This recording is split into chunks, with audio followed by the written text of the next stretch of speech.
Hello friends, Anu's വേൾഡിന്റെ മറ്റൊരു എപ്പിസോഡിലേക്ക് എല്ലാവർക്കും സ്വാഗതം. ഇന്ന് ഞാൻ അഡ്വാൻസ്ഡ് അക്കൗണ്ട്സിന്റെ ക്ലാസ് എടുക്കാനാണ് വന്നിരിക്കുന്നത്. അഡ്വാൻസ്ഡ് അക്കൗണ്ട്സിൽ ഡിസൊല്യൂഷൻ ഓഫ് പാർട്ട്ണർഷിപ്പ് ഫേം എന്ന് പറഞ്ഞ ചാപ്റ്റർ ആണ് ഇന്ന് നമ്മൾ ഡീൽ ചെയ്യുന്നത്. അപ്പോൾ ഡിസൊല്യൂഷൻ ഓഫ് പാർട്ട്ണർഷിപ്പ് ഫേം എന്ന ക്ലാസ്സിലേക്ക് കിടക്കാം.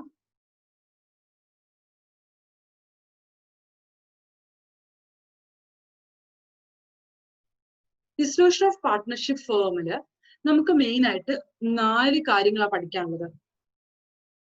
ഫസ്റ്റ്, നോർമൽ ഡിസൊല്യൂഷൻ വരുന്ന കേസിൽ ഉള്ള അക്കൗണ്ടിങ് ട്രീറ്റ്മെന്റ്. രണ്ടാമതായിട്ട് ഗാർണർ വേഴ്സസ് ഫോറെ ആപ്ലിക്കബിൾ ആകുമ്പോൾ വരുന്ന accounting treatment. Third, piecemeal distribution method എന്ന് പറഞ്ഞ ഒരു മെത്തേഡാണ്. അതിൽ 2 കാര്യങ്ങൾ നമുക്ക് പഠിക്കാനുണ്ട്. ഹയസ്റ്റ് റിലേറ്റീവ് ക്യാപിറ്റൽ മെത്തേഡും മാക്സിമം ലോസ് മെത്തേഡും. ഇതാണ് ഇതിന്റെ ഓവർവ്യൂ. ഓവർവ്യൂ എന്ന് പറയുമ്പോൾ നമുക്ക് പഠിക്കാനുള്ള 4 കാര്യങ്ങൾ മെയിൻ ആയിട്ടും ഇതാ.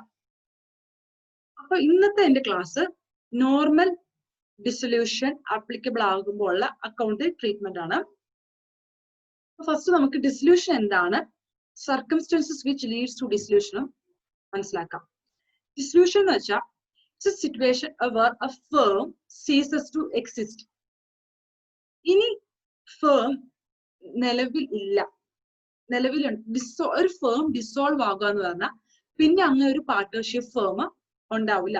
മേ ബി ഇപ്പൊ 31 മാർച്ച് 2011 ഒരു ഫേം ഡിസോൾവ് ആയ 1 ഏപ്രിൽ 2011 മുതൽ പിന്നെ അങ്ങനെ ഒരു ഫേം ഇല്ല, അങ്ങനെ ഒരു ബിസിനസ് റൺ ചെയ്യുന്നുണ്ടാവില്ല. അപ്പം നമുക്കൊരു കാര്യം മനസ്സിലായി, പിന്നീട് ഇനി അങ്ങോട്ടേക്ക് ആ ഫേം ഇല്ല, ആ ഫേം ഒരു എൻഡ് ആയി. അതാണ് ഡിസൊല്യൂഷൻ എന്ന് പറയുമ്പോൾ. That firm comes to an end. ഇനി അങ്ങനെ ഒരു ഫേം ഇല്ല. ഇനി ഇങ്ങനെ ഡിസൊല്യൂഷൻ വരാനുള്ള സാധ്യത എന്തായിരിക്കും? നോർമലി നല്ല പ്രോഫിറ്റില് റൺ ചെയ്യുന്ന ഒരു ബിസിനസ്, വെൽ നോൺ ആയിട്ടുള്ള ഒരു ബിസിനസ് പെട്ടെന്ന് അങ്ങനെ നിർത്തിപ്പോവും ഇല്ല. ചില സർക്കംസ്റ്റൻസ് ഉണ്ടായിരിക്കും ആ ഫേമിനെ എൻഡിലേക്ക് എത്തിക്കാൻ. ഒന്ന്, കുറെ നാളായി റൺ ചെയ്യുന്നു, ലോസ് മാത്രമാണ് ഉണ്ടാവുന്നത്, അപ്പൊ പാർട്ട്നേഴ്സ് തീരുമാനിക്കുമായിരിക്കും ഡിസോൾവ് ചെയ്യാന്ന്. അല്ലെങ്കിൽ ആ ഫേം ഒരു പർട്ടിക്കുലർ പേർപ്പസിന് വേണ്ടിയിട്ട് ഫോം ചെയ്തതാണ്, രൂപീകരിച്ചതാണ്. അപ്പം ആ പേർപ്പസ് തീർന്നപ്പം അവരത് ഡിസോൾവ് ചെയ്യും. അല്ലെങ്കിൽ ഫോർ എ പർട്ടിക്കുലർ ടേം പീരീഡിന് വേണ്ടിയിട്ടാണ് അങ്ങനെ ഒരു ഫേം ആരംഭിച്ചത്. അപ്പൊ ആ ടേം പീരീഡ് എൻഡ് ആവുമ്പം അന്നേരം ഡിസോൾവ് ആവും. അല്ല, പാർട്ട്നേഴ്സ് ഇൻസോൾവെന്റ് ആയി, ഒരു പാർട്ട്ണർ വെച്ച് ബാക്കിയുള്ള പാർട്ട്നേഴ്സ് എല്ലാം ഇൻസോൾവെന്റ് ആയി, അല്ലെ death of the partner, retirement of the partner, ഇങ്ങനെ പല പല സർക്കംസ്റ്റൻസുകളിലായിട്ടാണ് ഡിസൊല്യൂഷൻ സംഭവിക്കുന്നത്. ഇതാണ് ഒരു ഓവറോൾ ഐഡിയ എന്ന് പറഞ്ഞാൽ ഇത്രയാണ്. ഇനി ഡിസൊല്യൂഷൻ സംഭവിക്കുമ്പോൾ അക്കൗണ്ട്സിൽ ആപ്ലിക്കബിൾ ആയിട്ട് വരുന്ന അക്കൗണ്ടിങ് ട്രീറ്റ്മെന്റ് എന്താ? നോർമലി ഡിസൊല്യൂഷൻ സംഭവിക്കുമ്പോൾ നമുക്ക് മനസ്സിലായി ഇനി അങ്ങനെ ഒരു ഫേം ഇല്ല. അപ്പം ആ ഫേമിന്റെ അകത്ത് 31 മാർച്ച് 2011 ആ ഫേമിന് ഒരു ബാലൻസ് ഷീറ്റ് ഉണ്ടാവില്ലേ? കാരണം 31 മാർച്ച് 11 വരെ ആ ഫേം റൺ ചെയ്തിട്ടുണ്ടായിരുന്നു. അപ്പൊ ആ ഫേമിന് ഒരു ബാലൻസ് ഷീറ്റ് ഉണ്ടാവില്ലേ? അപ്പൊ ആ ബാലൻസ് ഷീറ്റുള്ള ഐറ്റംസ് ഒക്കെ അങ്ങനെ വെച്ചിട്ട് നമുക്ക് ഫേം ഡിസോൾവ് ആയി, ഇനി അങ്ങനെ ഒരു ഫേം റൺ ചെയ്യുന്നില്ല, ബിസിനസ് റൺ ചെയ്യാതെ അങ്ങനെ പോകാൻ പറ്റുമോ? ഇല്ല. കാരണം അതിനകത്ത് ക്രെഡിറ്റേഴ്സിനും പാർട്ട്നേഴ്സ് പൈസ ഇൻവെസ്റ്റ് ചെയ്ത്, കൂടുതൽ പൈസ ഇൻവെസ്റ്റ് ചെയ്തിട്ടുണ്ടാവും. പാർട്ട്നേഴ്സിന് പൈസ കിട്ടാനുള്ളവരായിരിക്കും, ഓൾമോസ്റ്റ് എല്ലാ പാർട്ട്നേഴ്സിനും പൈസ കിട്ടാനുണ്ടാവും. കുറച്ച് പേർക്ക് നമുക്ക് കിട്ടാനുണ്ടാവാം. അപ്പം അതൊക്കെ ഫേമിന് കിട്ടാനുള്ളതൊക്കെ വാങ്ങിയെടുക്കണം, കൊടുക്കാനുള്ളതൊക്കെ കൊടുക്കണം. ക്രെഡിറ്റേഴ്സ് ഒക്കെ ഈ ഫേമിന് നമുക്ക് വിശ്വസിക്കുന്ന പൈസ ഉണ്ടാവും, അപ്പം അവർക്ക് നമ്മളത് തിരിച്ചു കൊടുക്കണ്ടേ? അപ്പൊ അതിനുള്ള അക്കൗണ്ടിങ് ട്രീറ്റ്മെന്റ്സും കാര്യങ്ങളും ഒക്കെ നമ്മൾ ചെയ്ത് അഡ്ജസ്റ്റ് ചെയ്ത് അപ്പൊ അവർക്ക് എത്രയാണോ കൊടുക്കാനുള്ളത് അത് നമ്മൾ മനസ്സിലാക്കി അവർക്ക് കൊടുക്കണം. അപ്പം അതിനുള്ള അക്കൗണ്ടിങ് ട്രീറ്റ്മെന്റ് ആണ് നമ്മൾ ചെയ്യേണ്ടത്. അപ്പം ഇതിന് വേണ്ടിയിട്ട് നമ്മൾ ഫസ്റ്റ് ഡിസൊല്യൂഷൻ ഓഫ് പാർട്ട്ണർഷിപ്പ് ഫേമിൽ നമ്മൾ പ്രിപ്പയർ ചെയ്യുന്ന ഒരു അക്കൗണ്ട് ആണ് റിയലൈസേഷൻ അക്കൗണ്ട്. അത് എന്തുകൊണ്ടാണ് നമ്മൾ പ്രിപ്പയർ ചെയ്തതെന്ന് വെച്ചാൽ, realisation account is used at the time, അല്ലെങ്കിൽ used for the purpose of closing the books of accounts. Books of അക്കൗണ്ട്സിലെ ക്ലോസ് ചെയ്യണമെങ്കിൽ നമ്മൾ റിയലൈസേഷൻ അക്കൗണ്ട് ആണ് യൂസ് ചെയ്യുക. റിയലൈസേഷൻ അക്കൗണ്ടിലൂടെയാണ് നമ്മൾ ബുക്സ് ഓഫ് അക്കൗണ്ട്സ് ക്ലോസ് ചെയ്യുന്നത്. റീവാലുവേഷൻ അക്കൗണ്ട് എന്ന് പറഞ്ഞിട്ട് ന്യൂ സിലബസിലെ കുട്ടികളാണെങ്കിൽ CA ഫൗണ്ടേഷനിൽ പഠിച്ചിട്ടുണ്ടാവും, ഓൾഡ് സിലബസുകാര് ഇതിനകത്ത് പഠിച്ചിട്ടുണ്ടാവും, ഫസ്റ്റ് ഗ്രൂപ്പിൽ പഠിച്ചിട്ടുണ്ടാവും. നമ്മൾ റീവാലുവേഷൻ അക്കൗണ്ട് പ്രിപ്പയർ ചെയ്യുന്നതിന് ഒരു പേർപ്പസ് ഉണ്ട്. അത് അസറ്റ്സ് റീവാലുവേറ്റ് ചെയ്യുമ്പോൾ അസറ്റ്സിന്റെ വാല്യൂ ഡിക്രീസ് ആകുമ്പോൾ അല്ലെങ്കിൽ അസറ്റ്സിന്റെ വാല്യൂ ഇൻക്രീസ് ചെയ്യുമ്പോൾ ലൈബിലിറ്റീസിന്റെ വാല്യൂ ഡിക്രീസ് ആകുമ്പോൾ ലൈബിലിറ്റീസിന്റെ വാല്യൂ ഇൻക്രീസ് ആകുന്ന സമയത്ത് നമ്മൾ റീവാലുവേഷൻ അക്കൗണ്ട് പ്രിപ്പയർ ചെയ്യാം. അങ്ങനെ റീവാലുവേഷൻ അക്കൗണ്ട് പ്രിപ്പയർ ചെയ്തിട്ട് അതിന്റെ പ്രോഫിറ്റ് വരുവാണെങ്കിൽ പ്രോഫിറ്റ്, അല്ലെങ്കിൽ ലോസ് ആണെങ്കിൽ ലോസ്, പ്രോഫിറ്റ് ഷെയറിംഗ് റേഷ്യോ നമ്മൾ പാർട്ട്നേഴ്സിന് കൊടുക്കുക ചെയ്യാം, അല്ലെ പാർട്ട്നേഴ്സ് ക്യാപിറ്റൽ അക്കൗണ്ടിൽ കൊടുക്കുക ചെയ്യാം. അത് അസറ്റിന്റെ വാല്യൂ ഇൻക്രീസോ ഡിക്രീസോ ചെയ്യുന്ന കേസാണ്. ഇവിടെ എന്ന് പറഞ്ഞാൽ അല്ലെങ്കിൽ ലൈബിലിറ്റിന്റെ വാല്യൂ ഇൻക്രീസോ ഡിക്രീസോ ചെയ്യുന്ന കേസാണ്. ഇവിടെ എന്ന് പറഞ്ഞാൽ at the time of the admission, retirement, death of partner, അങ്ങനെ നമ്മൾ പഠിക്കുന്നുണ്ട്. അത് ഫസ്റ്റ് ഗ്രൂപ്പിൽ പഠിക്കുന്ന അല്ലെങ്കിൽ ഓൾഡ് സിലബസ്, ന്യൂ സിലബസ് ആണെങ്കിൽ CA ഫൗണ്ടേഷനിൽ പഠിച്ചിട്ടുണ്ടാവും. ഇവിടത്തെ കേസ് എന്ന് പറഞ്ഞാൽ അതല്ല. ഇവിടെ എങ്ങനെയാ, ഇനി അങ്ങോട്ടേക്ക് അങ്ങനെ ഒരു ഫേം ഇല്ല, നിർത്തുവാണ്. അപ്പൊ നമ്മൾ പ്രിപ്പയർ ചെയ്യുന്ന അക്കൗണ്ട് റിയലൈസേഷൻ അക്കൗണ്ട് ആണ്. അങ്ങനെ ഒരു അക്കൗണ്ട് പ്രിപ്പയർ ചെയ്യുന്നത് അസറ്റിനെയും ലൈബിലിറ്റിനെയും ക്ലോസ് ചെയ്യാനാണ്.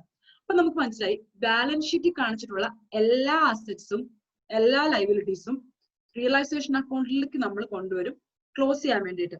അപ്പൊ നമ്മൾ റെക്കോർഡ് ചെയ്യുമ്പോൾ ഉള്ളതിന് നേരെ ഓപ്പോസിറ്റ് എൻട്രി ആണ് അസറ്റോ അല്ലെങ്കിൽ ലൈബിലിറ്റിയോ ക്ലോസ് ചെയ്യാൻ വേണ്ടിയിട്ട് നമ്മൾ യൂസ് ചെയ്യുന്നത്. ഓക്കെ, പിന്നെ എനിക്ക് പറയാനുള്ളത്, റിയലൈസേഷൻ അക്കൗണ്ടിൽ നമ്മൾ കൊണ്ടുവരും all the assets other than cash.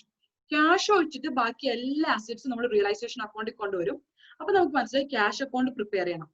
കാരണം ക്യാഷ് എന്ന് പറഞ്ഞൊരു ഐറ്റം ബാലൻസ് ഷീറ്റിൽ എന്തായാലും കാണും. ഓൾമോസ്റ്റ് എല്ലാ പ്രോബ്ലത്തിലും അല്ലെങ്കിൽ എല്ലാ കമ്പനിയിലും അല്ലെ എല്ലാ ഫോമിലും ക്യാഷ് എന്ന് പറഞ്ഞ ഐറ്റം കാണും. അപ്പം ആ ക്യാഷ് അക്കൗണ്ട് നമ്മൾ റിയലൈസേഷൻ അക്കൗണ്ടിൽ കൊണ്ടുവരാത്തത്, ആ ക്യാഷ് നമ്മൾ ക്ലോസ് ചെയ്യല്ല, ആ ക്യാഷ്, ആ ഓപ്പണിംഗ് ക്യാഷ് ബാലൻസും കൂടെ നമ്മൾ ക്രെഡിറ്റേഴ്സിനോ പാർട്ട്നേഴ്സിനോ ഒക്കെ കൊടുക്കാൻ വേണ്ടി നമ്മൾ യൂസ് ചെയ്യും. അത് കൊടുത്ത് ലാസ്റ്റ് നമുക്ക് കൊടുക്കാനും ഒന്നും ഉണ്ടാവാൻ പാടില്ല, കിട്ടാനും ഒന്നും ഉണ്ടാവാൻ പാടില്ല. ക്യാഷ് അക്കൗണ്ട് ടാലി ആകും. റിയലൈസേഷൻ അക്കൗണ്ടിൽ നമ്മൾ എല്ലാ അസറ്റ്സും കൊണ്ടുവരും, അതർ ദാൻ ക്യാഷ് ആണ് കൊണ്ടുവരിക. ക്യാഷ് അക്കൗണ്ടിലൂടെ നമ്മൾ അസറ്റ്സ് റിയലൈസ് ചെയ്യുമ്പോൾ കിട്ടുന്ന പൈസ, എന്ന് വെച്ചാൽ ഇപ്പം ഡിസ്ട്രിബ്യൂഷൻ സംഭവിക്കുന്ന സമയത്ത് അസറ്റ് ഒക്കെ നമ്മൾ വിൽക്കൂലോ, ആ അസറ്റ് ഒക്കെ നമ്മൾ വിറ്റ് കഴിയുമ്പോൾ നോർമലി ഒരു അസറ്റ് വിറ്റ് കഴിയുമ്പോഴുള്ള ജേർണൽ എൻട്രി എന്താ, ക്യാഷ് അക്കൗണ്ട് ഡെബിറ്റ് ടു ആ പെർട്ടിക്കുലർ അസറ്റ് ആണ്. ഇനി അങ്ങനെ ഒരു അസറ്റ് ഉണ്ടോ നമുക്ക്? ഇല്ല. നമ്മൾ റിയലൈസേഷൻ അക്കൗണ്ടിൽ അത് കൊണ്ടുപോയി നമ്മൾ എന്ത് ചെയ്തു, അങ്ങനെ ഒരു അസറ്റ് നമ്മൾ ക്ലോസ് ചെയ്തു. അങ്ങനെ ഒരു അസറ്റ് നമ്മൾ ക്ലോസ് ചെയ്ത് കഴിഞ്ഞാൽ പിന്നെ realisation account debit to cash account debit to realisation account എന്ന് വരിക. ആ ജേർണൽ എൻട്രിയുടെ കാര്യങ്ങളും ലോജിക്കും ഒക്കെ ഞാൻ പ്രോബ്ലം ചെയ്യുമ്പോൾ പറഞ്ഞുതരാം. ഞാൻ ജസ്റ്റ് ഇങ്ങനെ പറഞ്ഞു തന്നപ്പോൾ ഒരു ഫ്ലോയിൽ പറഞ്ഞു എന്നുള്ളൂ. ആ ലോജിക്ക് ഞാൻ പറഞ്ഞുതരാം. അപ്പൊ ക്യാഷ് അക്കൗണ്ട് നമ്മൾ പ്രിപ്പയർ ചെയ്യണം. കാരണം ലൈബിലിറ്റീസ് ഒക്കെ കൊടുക്കാനുള്ളത് നമ്മൾ കൊടുക്കണം, കിട്ടാനുള്ളതൊക്കെ നമുക്ക് വാങ്ങണം. അപ്പൊ അത് നമുക്ക് മനസ്സിലാക്കണമെങ്കിൽ ക്യാഷ് അക്കൗണ്ട് പ്രിപ്പയർ ചെയ്യണം. ലാസ്റ്റ് ക്യാഷ് അക്കൗണ്ട് വഴി നമ്മൾ കൊടുക്കാനുള്ളതെല്ലാം കൊടുത്ത് കിട്ടാനുള്ളതെല്ലാം വാങ്ങി ക്യാഷ് അക്കൗണ്ട് ആണ് ടാലി ആവുക. പക്ഷെ ഒരിക്കലും ക്യാഷ് അക്കൗണ്ട് ടാലി എന്ന് വെച്ചാൽ നിങ്ങളുടെ ആൻസർ കറക്റ്റ് ആവണമെന്നില്ല. പക്ഷെ cash account distribution of partnership ഫോമിൽ ഒരു കാര്യം ഞാൻ പറയാം, നിങ്ങളുടെ ക്യാഷ് അക്കൗണ്ട് ടാലി അല്ലെങ്കിൽ നിങ്ങളുടെ ആൻസർ തെറ്റാണെന്നാണ് അർത്ഥം. കാരണം നമുക്കിനി അങ്ങനെ ക്യാഷിനകത്ത്, അതിന്റെ റീസൺ ഞാൻ പറയാം, ക്യാഷിനകത്ത് അങ്ങനെ ഒരു ബാലൻസ് വന്നു കഴിഞ്ഞാൽ ആ ബാലൻസ് ഇനി കൊണ്ടുപോകാൻ നമുക്ക് ഒരു ബാലൻസ് ഷീറ്റ് ഉണ്ടോ? ഇല്ല. ബാലൻസ് ഷീറ്റ് ഐറ്റംസ് നമ്മൾ ഫുള്ള് ക്ലോസ് ചെയ്തില്ലേ, പിന്നെ അങ്ങനെ ഒരു ബാലൻസ് ഷീറ്റ് ഇല്ല. അതാണ് അതിന്റെ ഒരു കാര്യം. പിന്നെ നമുക്ക് പ്രിപ്പയർ ചെയ്യേണ്ട ഒരു അക്കൗണ്ട് ആണ് പാർട്ട്നേഴ്സ് ക്യാപിറ്റൽ അക്കൗണ്ട്. ആ പാർട്ട്നേഴ്സ് ക്യാപിറ്റൽ അക്കൗണ്ട് എന്തിനാ പ്രിപ്പയർ എന്ന് വെച്ചിട്ടുണ്ടെങ്കിൽ, പാർട്ട്നേഴ്സിന് കൊടുക്കാനുള്ളതെല്ലാം നമ്മൾ കൊടുക്കണം. പാർട്ട്നേഴ്സിന്റെ കയ്യിൽ നിന്ന് കിട്ടാനുണ്ടെങ്കിൽ അതെല്ലാം നമുക്ക് അറിയണം. അപ്പൊ പാർട്ട്നേഴ്സിന്റെ ട്രാൻസാക്ഷൻസ് അറിയണമെങ്കിൽ നമ്മൾ പാർട്ട്നേഴ്സിന്റെ ക്യാപിറ്റൽ അക്കൗണ്ട് പ്രിപ്പയർ ചെയ്യണം. ഇതാണ് ജസ്റ്റ് ഇതിന്റെ ഒരു ഓവർവ്യൂ. ഇനി പ്രോബ്ലംസ് ചെയ്യുമ്പോൾ നമുക്ക് ഡീറ്റെയിൽ ആയിട്ട് കാര്യങ്ങൾ ഡിസ്കസ് ചെയ്യാം. അപ്പോൾ നമുക്ക് ഓൾഡ് സിലബസിന്റെ PM-ന്റെ ഫസ്റ്റ് ക്വസ്റ്റ്യൻ ആണ് ഇനി ഞാൻ ഡിസ്കസ് ചെയ്യുന്നത്. X, Y and Z are the partners of the firm X, Y, Z and company, sharing profits and losses in the ratio 4:3:2. Following is the balance sheet as at 31st March 2012. 31st March 2012 balance sheet നമുക്ക് തന്നിട്ടുണ്ട്. അതിനകത്ത് asset ഐറ്റംസും ഉണ്ട്, liability ഐറ്റംസും ഉണ്ട്. പിന്നെ അടുത്തത് പറഞ്ഞത് partners of the firm decided to solve the firm on above set date. ഈ ഡേറ്റ് എന്ന് പറഞ്ഞാൽ above set 31st March 2012 partners എന്ത് തീരുമാനിച്ചു? ഡിസോൾവ് ചെയ്യാന്ന്. ഡിസോൾവ് ചെയ്യാന്ന് നമുക്ക് എന്ത് മനസ്സിലായി? ഇനി ഇങ്ങനെ ഒരു ബാലൻസ് ഷീറ്റിനകത്ത് ഇങ്ങനെ ഒരു ഐറ്റംസ് പാടില്ല. അപ്പം അസറ്റ്സ് ലൈബിലിറ്റീസും ക്ലോസ് ചെയ്യാൻ നമ്മൾ ഏത് അക്കൗണ്ട് പ്രിപ്പയർ ചെയ്യണം? റിയലൈസേഷൻ അക്കൗണ്ട് പ്രിപ്പയർ ചെയ്യണം. പിന്നെ ക്യാഷ് ബാലൻസ് ഉണ്ട്. ക്യാഷ് ബാലൻസ് നമ്മൾ റിയലൈസേഷൻ അക്കൗണ്ടിൽ പ്രിപ്പയർ ചെയ്യില്ല, റിയലൈസേഷൻ അക്കൗണ്ട് നമ്മൾ എടുക്കില്ല. അതുകൊണ്ട് നമ്മൾ ക്യാഷ് അക്കൗണ്ട് നമുക്ക് പ്രിപ്പയർ ചെയ്യണം. പിന്നെ പാർട്ട്നേഴ്സിന്റെ ക്യാപിറ്റൽ ഉണ്ട്. അപ്പൊ പാർട്ട്നേഴ്സിന്റെ ക്യാപിറ്റൽ അക്കൗണ്ട് വരയ്ക്കണം. കാരണം നമുക്ക് ക്യാപിറ്റലിൽ എന്തൊക്കെ ട്രാൻസാക്ഷൻസ് ആണ് നടന്നതെന്ന് അറിയണം. ഇനി ക്വസ്റ്റ്യൻ ബാക്കി വായിക്കാം. Partners of the firm decided to dissolve. Fixed asset realised for 5,20,000 and book debt 4,40,000. എന്ന് വെച്ചാൽ ബാലൻസ് ഷീറ്റിലുള്ള ഫിക്സ്ഡ് അസറ്റ് നമ്മൾ വിറ്റ് നമുക്ക് 5,20,000 രൂപ കിട്ടി. ബുക്ക് ഡെറ്റ് നമുക്ക് വിറ്റ് 4,40,000 കിട്ടി. പിന്നെ സ്റ്റോക്ക് വാല്യൂ റീവാല്യൂ ചെയ്തു. അത് നമ്മൾ വിറ്റില്ല, നമുക്ക് അതുകൊണ്ട് കാശും കിട്ടിയിട്ടില്ല. പക്ഷെ നമ്മുടെ ഒരു പാർട്ട്ണർ എടുത്തുകൊണ്ട് പോവാണ് ചെയ്തിരിക്കുന്നത്. പിന്നെ creditors allowed A discount of 5%. ഏറെ നഷ്ടം സംഭവിച്ച ഒരു കമ്പനി, ഒരു ഫേം ഡിസോൾവ് ആവാണ്. മനസ്സറിഞ്ഞ ക്രെഡിറ്റർ പറഞ്ഞു 5% കുറച്ചിട്ട് തന്നാൽ മതി. അപ്പൊ ക്രെഡിറ്ററിന് നമുക്ക് 5% കുറച്ചുള്ള പേയ്മെന്റ് നടത്തിയാൽ മതി. പിന്നെ റിയലൈസേഷൻ എക്സ്പെൻസ് നമുക്ക് ഇൻക്വയർ ചെയ്തിട്ടുണ്ട് 6,000 രൂപ. അപ്പം നമ്മളോട് പ്രിപ്പയർ ചെയ്യാൻ പറഞ്ഞേക്കുന്ന അക്കൗണ്ട്സും റിയലൈസേഷൻ അക്കൗണ്ടും പാർട്ട്നേഴ്സ് ക്യാപിറ്റൽ അക്കൗണ്ടും ക്യാഷ് അക്കൗണ്ടും ആണ്. നമുക്കിനി ക്വസ്റ്റിലേക്ക് കടക്കാം, അല്ല പ്രോബ്ലം ആൻസർ സോൾവ് ചെയ്യാൻ വേണ്ടി കടക്കാം.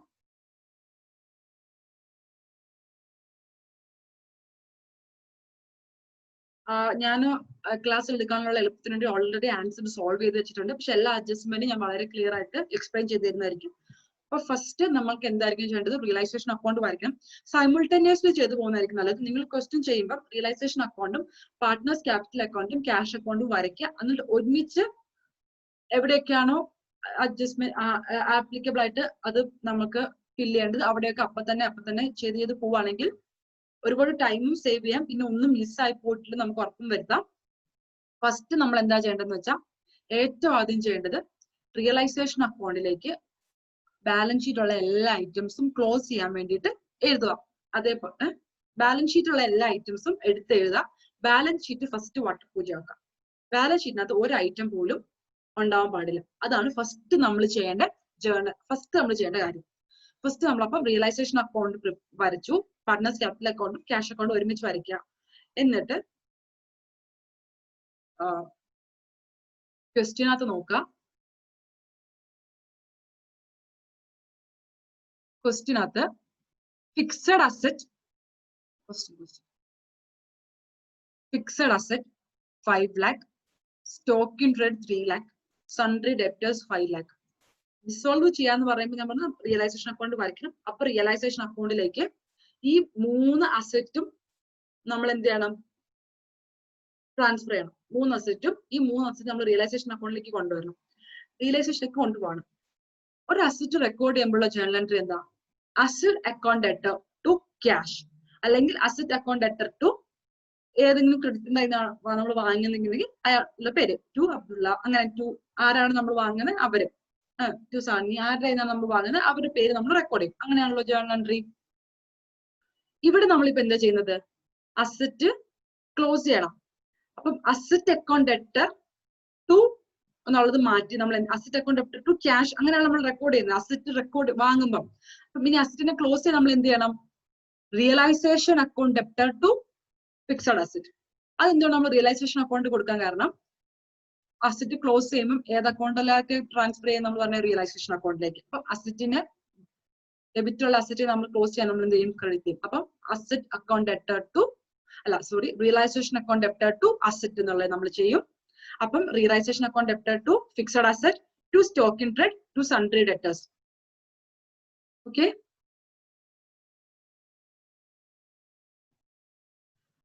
To fixed asset 5 lakh, to stock in trade account 3 lakh, to sundry debtors. ഈ 3 അസറ്റിനെ ഞാൻ ഈ യെല്ലോ അടിച്ചിരിക്കുന്ന 3 അസറ്റിനെ ബാലൻസ് ഷീറ്റുള്ള അസറ്റിനെ ക്ലോസ് ചെയ്യാൻ വേണ്ടിയിട്ട് ഞാൻ എഴുതിയിരിക്കുന്നതാണ്. ഇതിനകത്ത് ആർക്കും ഡൗട്ട് ഉണ്ടാവില്ല എന്ന് ഞാൻ വിചാരിക്കുന്നു. പിന്നെ ഇനി അടുത്തത് ബാലൻസ് ഷീറ്റിൽ എന്താണ് ഐറ്റം ഉള്ളത് നോക്കാം. അടുത്ത ബാലൻസ് ഷീറ്റിൽ പറയുന്നത് ക്യാഷ് ഇൻ ഹാൻഡ് എന്ന് പറഞ്ഞ ഐറ്റം ആണ്. ക്യാഷ് ഇൻ ഹാൻഡ് നമ്മൾ റിയലൈസേഷനിലോട്ട് കൊണ്ടുപോകില്ല. ക്യാഷ് ഇൻ ഹാൻഡ് നമ്മൾ ക്യാഷ് അക്കൗണ്ട് വരച്ചിട്ടുണ്ട്. അപ്പൊ അവിടെ നമ്മൾ ടു ബാലൻസ് ബ്രോ ഡൗൺ എന്ന് പറഞ്ഞിട്ടാണ് കാണിക്കാം. ഐറ്റം ബാലൻസ് ഷീറ്റിൽ ടു ബാലൻസ് ബ്രോ ഡൗൺ എന്ന് പറഞ്ഞിട്ടാണ് കാണിക്കുക. അതും ഞാൻ യെല്ലോ അടിക്കാം. ഈ യെല്ലോ അടിച്ചിരിക്കുന്ന എല്ലാ ഐറ്റംസും കാണുമ്പോൾ നമുക്ക് എന്ത് മനസ്സിലായി, ഈ യെല്ലോ അടിച്ചിരിക്കുന്ന എല്ലാ ഐറ്റംസും കാണുമ്പോൾ അസറ്റ് സൈഡില് ഉള്ള ബാലൻസ് ഷീറ്റിലുള്ള എല്ലാ ഐറ്റംസും നമ്മൾ ഇപ്പൊ കൊണ്ടുവന്നു. ഇനി അസറ്റ് സൈഡിൽ എന്തെങ്കിലും ഐറ്റം ബാക്കിയുണ്ടോ? ഇല്ല. അസറ്റ് സൈഡ് 0 ആയി. അതേപോലെ തന്നെ ലൈബിലിറ്റി സൈഡ് നമുക്ക് 0 ആക്കണം ബാലൻസ് ഷീറ്റിലെ. എന്തുകൊണ്ട് നമ്മൾ 0 ആക്കാൻ കാരണം, ഇനി അങ്ങനെ ഒരു ഫേം ഇല്ല. അപ്പൊ ആ ഫേമിലെ എല്ലാ അക്കൗണ്ട്സും നമ്മൾ ക്ലോസ് ചെയ്തുകൊണ്ടിരിക്കുകയാണ്. എല്ലാ അക്കൗണ്ട്സും ക്ലോസ് ചെയ്യാൻ വേണ്ടി നമ്മൾ ഉപയോഗിക്കുന്ന അക്കൗണ്ട് ആണ് റിയലൈസേഷൻ അക്കൗണ്ട്. അപ്പം അസറ്റ് എല്ലാം നമ്മൾ റിയലൈസേഷൻ അക്കൗണ്ടിൽ കൊണ്ടുപോയി ക്ലോസ് ചെയ്തു. ഇനി ലൈബിലിറ്റി സൈഡാണ് നോക്കേണ്ടത്. ലൈബിലിറ്റി സൈഡിൽ എന്തൊക്കെയുള്ളതെന്ന് വെച്ചാൽ നമുക്ക് നോക്കാം. ലൈബിലിറ്റി സൈഡിൽ ബൈ പാർട്ട്നേഴ്സ് ക്യാപിറ്റൽ എന്ന് പറഞ്ഞ XYZ ഉണ്ട്. അത് പാർട്ട്നേഴ്സ് ക്യാപിറ്റലിന്റെ അക്കൗണ്ടിൽ നമ്മൾ ആ ബാലൻസ് ബൈ ബാലൻസ് ബ്രോഡ് എന്ന് പറഞ്ഞ ഈ എമൗണ്ട് XYZ പേരിൽ നമ്മൾ എന്ത് ചെയ്യും? റെക്കോർഡ് ചെയ്യും. പിന്നെ ജനറൽ റിസർവ് ഒരു 90,000 ഉണ്ട്. ഈ ജനറൽ റിസർവ് ആർക്കുള്ളതാണ്? പാർട്ട്നേഴ്സിനുള്ളത്. അപ്പോൾ നമ്മൾ അത് ഏത് റേഷ്യോ അവർക്ക് ഇട്ട് കൊടുക്കും? അവർക്ക് നമ്മൾ പ്രോഫിറ്റ് ഷെയറിംഗ് റേഷ്യോ 4:3:2 എന്ന റേഷ്യോയിൽ ഈ 90,000 നമ്മൾ പാർട്ട്നേഴ്സ് ക്യാപിറ്റൽ അക്കൗണ്ടിലാണ് കാണിക്കുന്നത്. അതെന്തുകൊണ്ടെന്ന് വെച്ചാൽ ഈ ജനറൽ റിസർവ് ആർക്ക് അവകാശപ്പെട്ടതാണ്? പാർട്ട്നേഴ്സിന് അവകാശപ്പെട്ടതാണ്. അപ്പൊ നമ്മൾ ഡയറക്ട്ലി ഈ ജനറൽ റിസർവ് പാർട്ട്നേഴ്സിന് അവരുടെ പ്രോഫിറ്റ് ഷെയറിംഗ് റേഷ്യോയിൽ ഡിസ്ട്രിബ്യൂട്ട് ചെയ്ത് കൊടുക്കും. അപ്പൊ നമുക്കിനി അത് ചെയ്യാം. അപ്പൊ ബൈ ബാലൻസ് ബ്രോഡ് ഡൗൺ എന്ന് പറഞ്ഞിട്ട് പാർട്ട്നേഴ്സ് ക്യാപിറ്റൽ അക്കൗണ്ടിൽ നമ്മൾ അത് റെക്കോർഡ് ചെയ്തു. പിന്നെ ബൈ ജനറൽ റിസർവ് എന്ന് പറഞ്ഞിട്ട്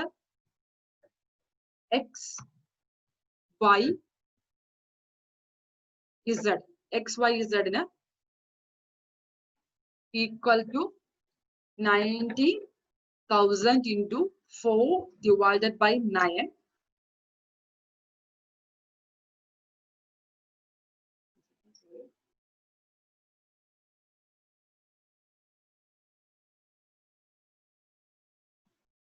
$90,000 divided into 4 divided by 9. 40,000. അത് എക്സിനുള്ള ഷെയർ.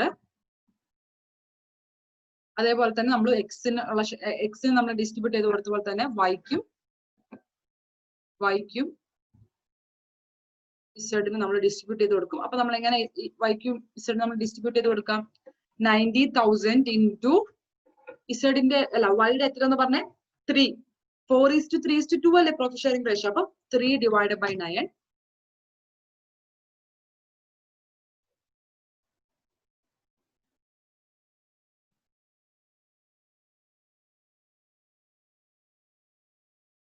$90,000 into 3 divided by 9. അത് കഴിഞ്ഞു കഴിഞ്ഞാൽ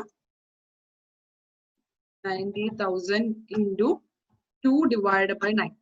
അപ്പം ഈ 40,000, 30,000, 20,000 ഇതെങ്ങനെ കിട്ടിയെന്ന് മനസ്സിലായി? നമ്മൾ അവരുടെ പ്രോഫിറ്റ് ഷെയറിംഗ് റേഷ്യോ 4:3:2 എന്ന പ്രോഫിറ്റ് ഷെയറിംഗ് റേഷ്യോയിൽ നമ്മൾ ജനറൽ റിസർവ് ഡിസ്ട്രിബ്യൂട്ട് ചെയ്ത് കൊടുത്തു.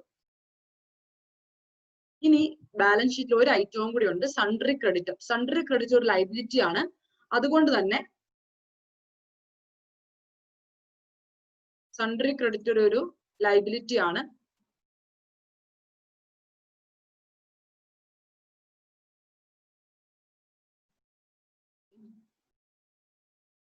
അതുകൊണ്ട് തന്നെ നമ്മൾ ആ സൺട്രി ക്രെഡിറ്റർ എന്ത് ചെയ്യും? നമ്മൾ അവർക്ക് ഡിസ്ട്രിബ്യൂട്ട് ചെയ്ത് കൊടുക്കും. ഏത് സൺട്രി ക്രെഡിറ്റർ നമ്മൾ ഏത് അക്കൗണ്ടിലേക്ക് കൊണ്ടുപോകും? റിയലൈസേഷൻ അക്കൗണ്ടിലേക്ക് കൊണ്ടുപോകും. അതാണ് നെക്സ്റ്റ് ഇനി ചെയ്യാനുള്ളത്. സൺട്രി ക്രെഡിറ്റിന് നമ്മൾ സൺട്രി ക്രെഡിറ്റിന് കൊണ്ടുവരുമ്പം ക്വസ്റ്റിനകത്ത് വേറൊരു കാര്യം കൂടെ മെൻഷൻ ചെയ്തിട്ടുണ്ടായിരുന്നു. എന്താ? 5% അല്ല, അതിപ്പോഴല്ല, സോറി. സൺട്രി ക്രെഡിറ്ററിനെ ക്ലോസ് ചെയ്യാനുള്ള എൻട്രി ആണ് ഇനിയിട്ടുള്ളത്. അപ്പൊ സൺട്രി ക്രെഡിറ്ററിനെ ക്ലോസ് ചെയ്യാൻ വേണ്ടിയിട്ട് 3,20,000 കണ്ടോ ഈ യെല്ലോ അടിച്ചിരിക്കുന്നത്. അതെങ്ങനെ സൺട്രി ക്രെഡിറ്ററിനെ ക്ലോസ് ചെയ്യാൻ വേണ്ടിയിട്ട് വരുന്ന എൻട്രി എങ്ങനെയായത്? റിയലൈസ് നമ്മൾ ഒരു ലൈബിലിറ്റി നമുക്ക് വരുമ്പോൾ ജേർണൽ എൻട്രി എന്താ? ഒരു പർച്ചേസ് ചെയ്തപ്പോൾ നമുക്ക് സൺട്രി ക്രെഡിറ്റ് വരുന്നത്. അപ്പൊ purchase account debtor to sundry creditor എന്ന് വരാം. Purchase account debtor to sundry creditor. അപ്പൊ ലൈബിലിറ്റി റെക്കോർഡ് ചെയ്തു. അപ്പൊ നമുക്കിനി അങ്ങനെ ഒരു ലൈബിലിറ്റി നമ്മുടെ ബുക്സ് ഓഫ് അക്കൗണ്ടിൽ വരാൻ പാടില്ല. നമ്മൾ എന്ത് ചെയ്യണം? നേരെ ഉൾട്ടാ ഇടണം. അപ്പൊ ഉൾട്ടാ ഇടുമ്പം ക്ലോസ് ചെയ്യാൻ വേണ്ടി നമ്മൾ ഏത് അക്കൗണ്ട് ഉപയോഗിക്കുക? Realisation account. അപ്പം sundry creditor account debtor to realisation. അപ്പൊ ബൈ സൺട്രി ക്രെഡിറ്റർ 3,20,000 നമ്മൾ ഇട്ടു. അങ്ങനെ 3,27,000 കൂടി ഇട്ട് കഴിഞ്ഞപ്പോൾ ഇനിയിപ്പൊ ഞാൻ ഈ യെല്ലോ അടിച്ചിരിക്കുന്ന എല്ലാ ഐറ്റംസും വന്നു കഴിഞ്ഞപ്പോ ഇനി ബാലൻസ് ഷീറ്റിന്റെ അസറ്റ് ആൻഡ് ലൈബിലിറ്റിയിൽ എന്തെങ്കിലും ഉണ്ടോ?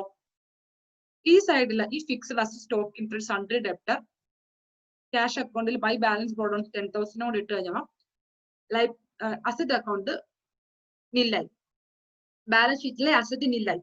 അതേപോലെ റിയലൈസേഷൻ അക്കൗണ്ടിൽ സൺട്രി ക്രെഡിറ്ററും ബാലൻസ് ബ്രോ ഡൗൺ ക്യാപിറ്റലിന്റെ ബാലൻസും ജനറൽ റിസർവും ഡിസ്ട്രിബ്യൂട്ട് ചെയ്ത് കൊടുത്തതിന് ശേഷം ലൈബിലിറ്റി സൈഡും നില്ലായി. അങ്ങനെ ബാലൻസ് ഷീറ്റിൽ എന്തെങ്കിലും ഐറ്റംസും ഇല്ല. ഇനി നമുക്ക് ഈ 3 അക്കൗണ്ടിലാണ് ഇനി എല്ലാ അഡ്ജസ്റ്റ്മെന്റ്സും വന്നിട്ടുണ്ടെങ്കിൽ ആപ്ലിക്കബിൾ ആവുന്നത് ഈ 3 അക്കൗണ്ടിലൊക്കെ ആയിരിക്കും. അപ്പം ഇനി ബാക്കിയുള്ള ക്വസ്റ്റിനകത്ത് അഡ്ജസ്റ്റ്മെന്റ്സ് എന്തൊക്കെയാണെന്ന് നോക്കാം. ഇനി ക്വസ്റ്റിനകത്ത് പറയുന്ന items fixed asset realised 5,20,000. Fixed asset realise 5,20,000 പറഞ്ഞാൽ ഫിക്സഡ് അസറ്റ് വിറ്റ് നമുക്ക് 5,20,000 രൂപ കിട്ടി. നോർമലി ഫിക്സഡ് അസറ്റ് വിറ്റ് 5,20,000 നമുക്ക് കിട്ടുവാണെങ്കിൽ നമ്മൾ എന്താ ചെയ്യാ? Cash account debtor to fixed asset എന്ന് പറയും. ക്യാഷ് എന്ന് പറഞ്ഞാൽ ഒരു അസറ്റ് നമുക്ക് കൂടി, ഫിക്സഡ് അസറ്റ് എന്ന് പറഞ്ഞാൽ നമ്മുടെ ഒരു അസറ്റ് കുറഞ്ഞു. അപ്പൊ നമ്മൾ അങ്ങനെയാണ് ചെയ്യുക. ഇനി ഫിക്സഡ് അസറ്റിന്റെ നമുക്ക് അങ്ങനെ ചെയ്യാൻ പറ്റുമോ? ഫിക്സഡ് അസറ്റ് കുറച്ചെന്ന് പറയാൻ പറ്റുമോ? ഇല്ല. കാരണം ഇനി ഫിക്സഡ് അസറ്റ് എന്ന് പറഞ്ഞ ഒരു ഐറ്റം ഇല്ല. ആ ഐറ്റം നമ്മൾ റിയലൈസേഷൻ അക്കൗണ്ടിൽ കൊണ്ടുപോയിട്ട് അത് ക്ലോസ് ചെയ്തു. അപ്പൊ ഇനി നമ്മൾ എന്താ ചെയ്യാ? Cash account debtor to realisation account എന്ന് പറയാം. Cash account debtor to realisation account. അതേപോലെ തന്നെ ബുക്ക് ഡെപ്റ്റിനും സെയിം പോലെ തന്നെ വരിക. Cash account debtor to realisation account. കാരണം ബുക്ക് ഡെപ്റ്റും നമ്മൾ ക്ലോസ് ചെയ്തില്ല, റിയലൈസേഷൻ അക്കൗണ്ടിൽ കൊണ്ടുപോയി. അപ്പൊ ഇനി വരുന്ന എല്ലാ അസറ്റും ലൈബിലിറ്റി അഡ്ജസ്റ്റ് ചെയ്യുമ്പോൾ നമ്മൾ ആ ഒരു എൻട്രി ആണ് യൂസ് ചെയ്യുക. അപ്പം റിയലൈസേഷൻ അക്കൗണ്ടിൽ നമുക്ക് പൈസ കിട്ടിയത് നമ്മൾ കാണിക്കും. ബൈ ക്യാഷ് 5,20,000 ഇത് ഫിക്സഡ് അസറ്റ് കിട്ടിയ പൈസ. ബൈ ക്യാഷ് 4,40,000 ഇത് ബുക്ക് ഡെപ്റ്റ്സ് നമുക്ക് സൺഡ്രി ഡെറ്റേഴ്സ് നമുക്ക് കിട്ടിയ പൈസ. ഈ പൈസ നമ്മൾ എന്ത് ചെയ്യും? ടു റിയലൈസേഷൻ അക്കൗണ്ട് എന്ന്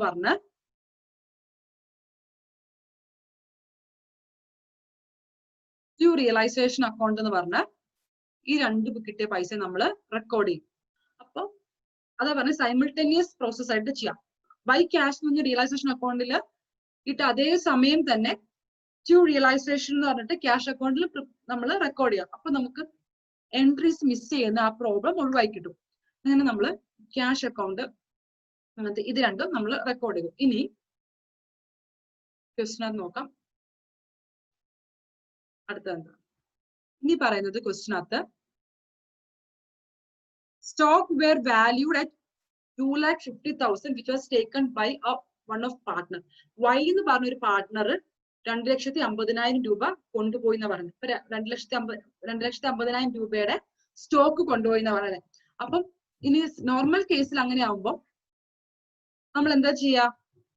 Y capital account debtor to stock എന്ന് പറയാം. ഇനി അങ്ങനെ ചെയ്യാൻ പറ്റുമോ? ഇല്ല. കാരണം സ്റ്റോക്ക് എന്ന് പറഞ്ഞ അസറ്റ് ഇല്ല, റിയലൈസേഷൻ അക്കൗണ്ട് ഉള്ള. അപ്പം Y's capital account debtor to realisation account എന്നാ ചെയ്യാം. വൈസ് ക്യാപിറ്റൽ കൊടുക്കാൻ കാരണം ക്യാപിറ്റൽ അക്കൗണ്ട് എന്ന് പറഞ്ഞിട്ട് നമ്മൾ ഒരു അക്കൗണ്ട് ഓപ്പൺ ചെയ്തിട്ടുണ്ട്. അപ്പം അങ്ങനെ ഒരു അക്കൗണ്ട് ഉണ്ട്. പക്ഷെ സ്റ്റോക്ക് എന്ന് പറഞ്ഞ ഒരു അക്കൗണ്ട് ഇനി നമുക്കുണ്ടോ? ഇല്ല. സ്റ്റോക്ക് നമ്മൾ റിയലൈസേഷൻ അക്കൗണ്ടിൽ കൊണ്ട് ക്ലോസ് ചെയ്തു. അപ്പോ അതിന്റെ ജേർണൽ ഇങ്ങനെയാണ്.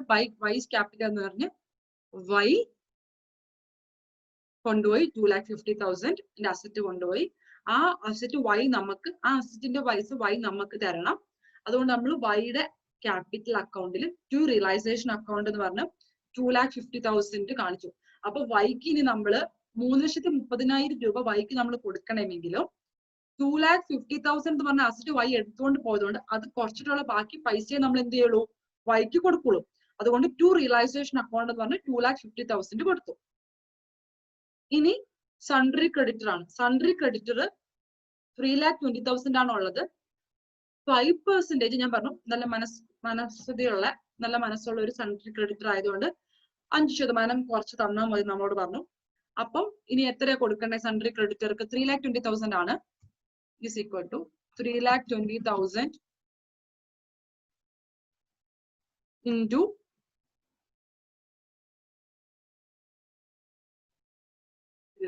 minus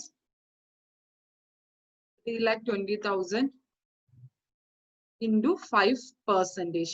3,20,000 into 5%. എന്താണ് 5% കുറയ്ക്കാൻ കാരണം? 5% കുറച്ചിട്ടുള്ള ബാക്കി പൈസ തന്നാൽ മതി സൺട്രി ക്രെഡിറ്റർ പറഞ്ഞു. ഓക്കെ,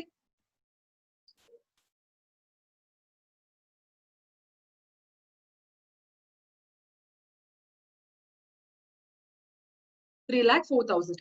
അപ്പം 3,04,000 കണ്ടോ, 3,04,000 ആണ് സൺട്രി ക്രെഡിറ്റർക്ക് നമ്മൾ കൊടുക്കേണ്ടത്. അപ്പൊ സൺട്രി ക്രെഡിറ്റർക്ക് കൊടുക്കുമ്പോൾ ഇപ്പൊ ജേണൽ എൻട്രി എന്താണ്, realisation account debtor to cash ആണ്. നോർമലി സൺട്രി ക്രെഡിറ്റർ കുറയും. അപ്പൊ sundry creditor account debtor to cash നമ്മുടെ ഇന്ന് പോകുന്നത് ടു ക്യാഷ് എന്നാണ് കാണിക്കുന്നത്. പക്ഷെ ഇങ്ങനെ സൺട്രി ക്രെഡിറ്റ് എന്ന് പറഞ്ഞ ലൈബിലിറ്റി ഇപ്പൊ നമുക്കില്ല. നമ്മൾ റിയലൈസേഷൻ അക്കൗണ്ടിൽ കൊണ്ടത് ക്ലോസ് ചെയ്തു. അതുകൊണ്ട് നമ്മൾ realisation account debtor to cash എന്ന് പറഞ്ഞ ടു ക്യാഷ് എന്ന് പറഞ്ഞ ഈ സൺട്രി ക്രെഡിറ്ററിന് ഇവിടെ കാണിക്കും. അതേ സംഭവം തന്നെ ബൈ റിയലൈസേഷൻ എന്ന് പറഞ്ഞ നമ്മുടെ കയ്യിൽ നിന്ന് പോയ കാശ്, സൺട്രി ക്രെഡിറ്റ് കൊടുത്ത കാശ് 3,04,000 നമ്മളിവിടെ കാണിക്കും.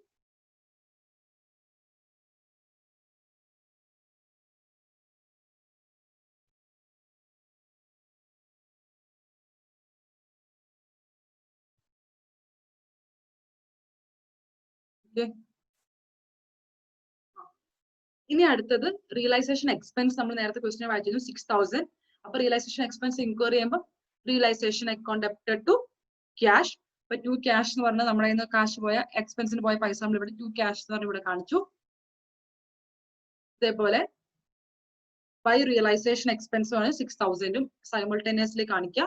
അപ്പൊ ഈ റെഡ് അടിച്ചിരിക്കുന്നതെല്ലാം റിയലൈസേഷൻ അക്കൗണ്ടിൽ വന്നിരിക്കുന്ന അഡ്ജസ്റ്റ്മെന്റ് ആണ്. എന്ന് വെച്ചാൽ നമ്മുടെ ലൈബിലിറ്റീസ് ഒക്കെ നമ്മൾ സെറ്റ് ഓഫ് ചെയ്തതും അതേപോലെ തന്നെ നമുക്ക് കിട്ടിയ പൈസ, നമുക്ക് കിട്ടിയ കാശ്, അതുമാണ് നമ്മൾ കാണിച്ചിരിക്കുന്നത്.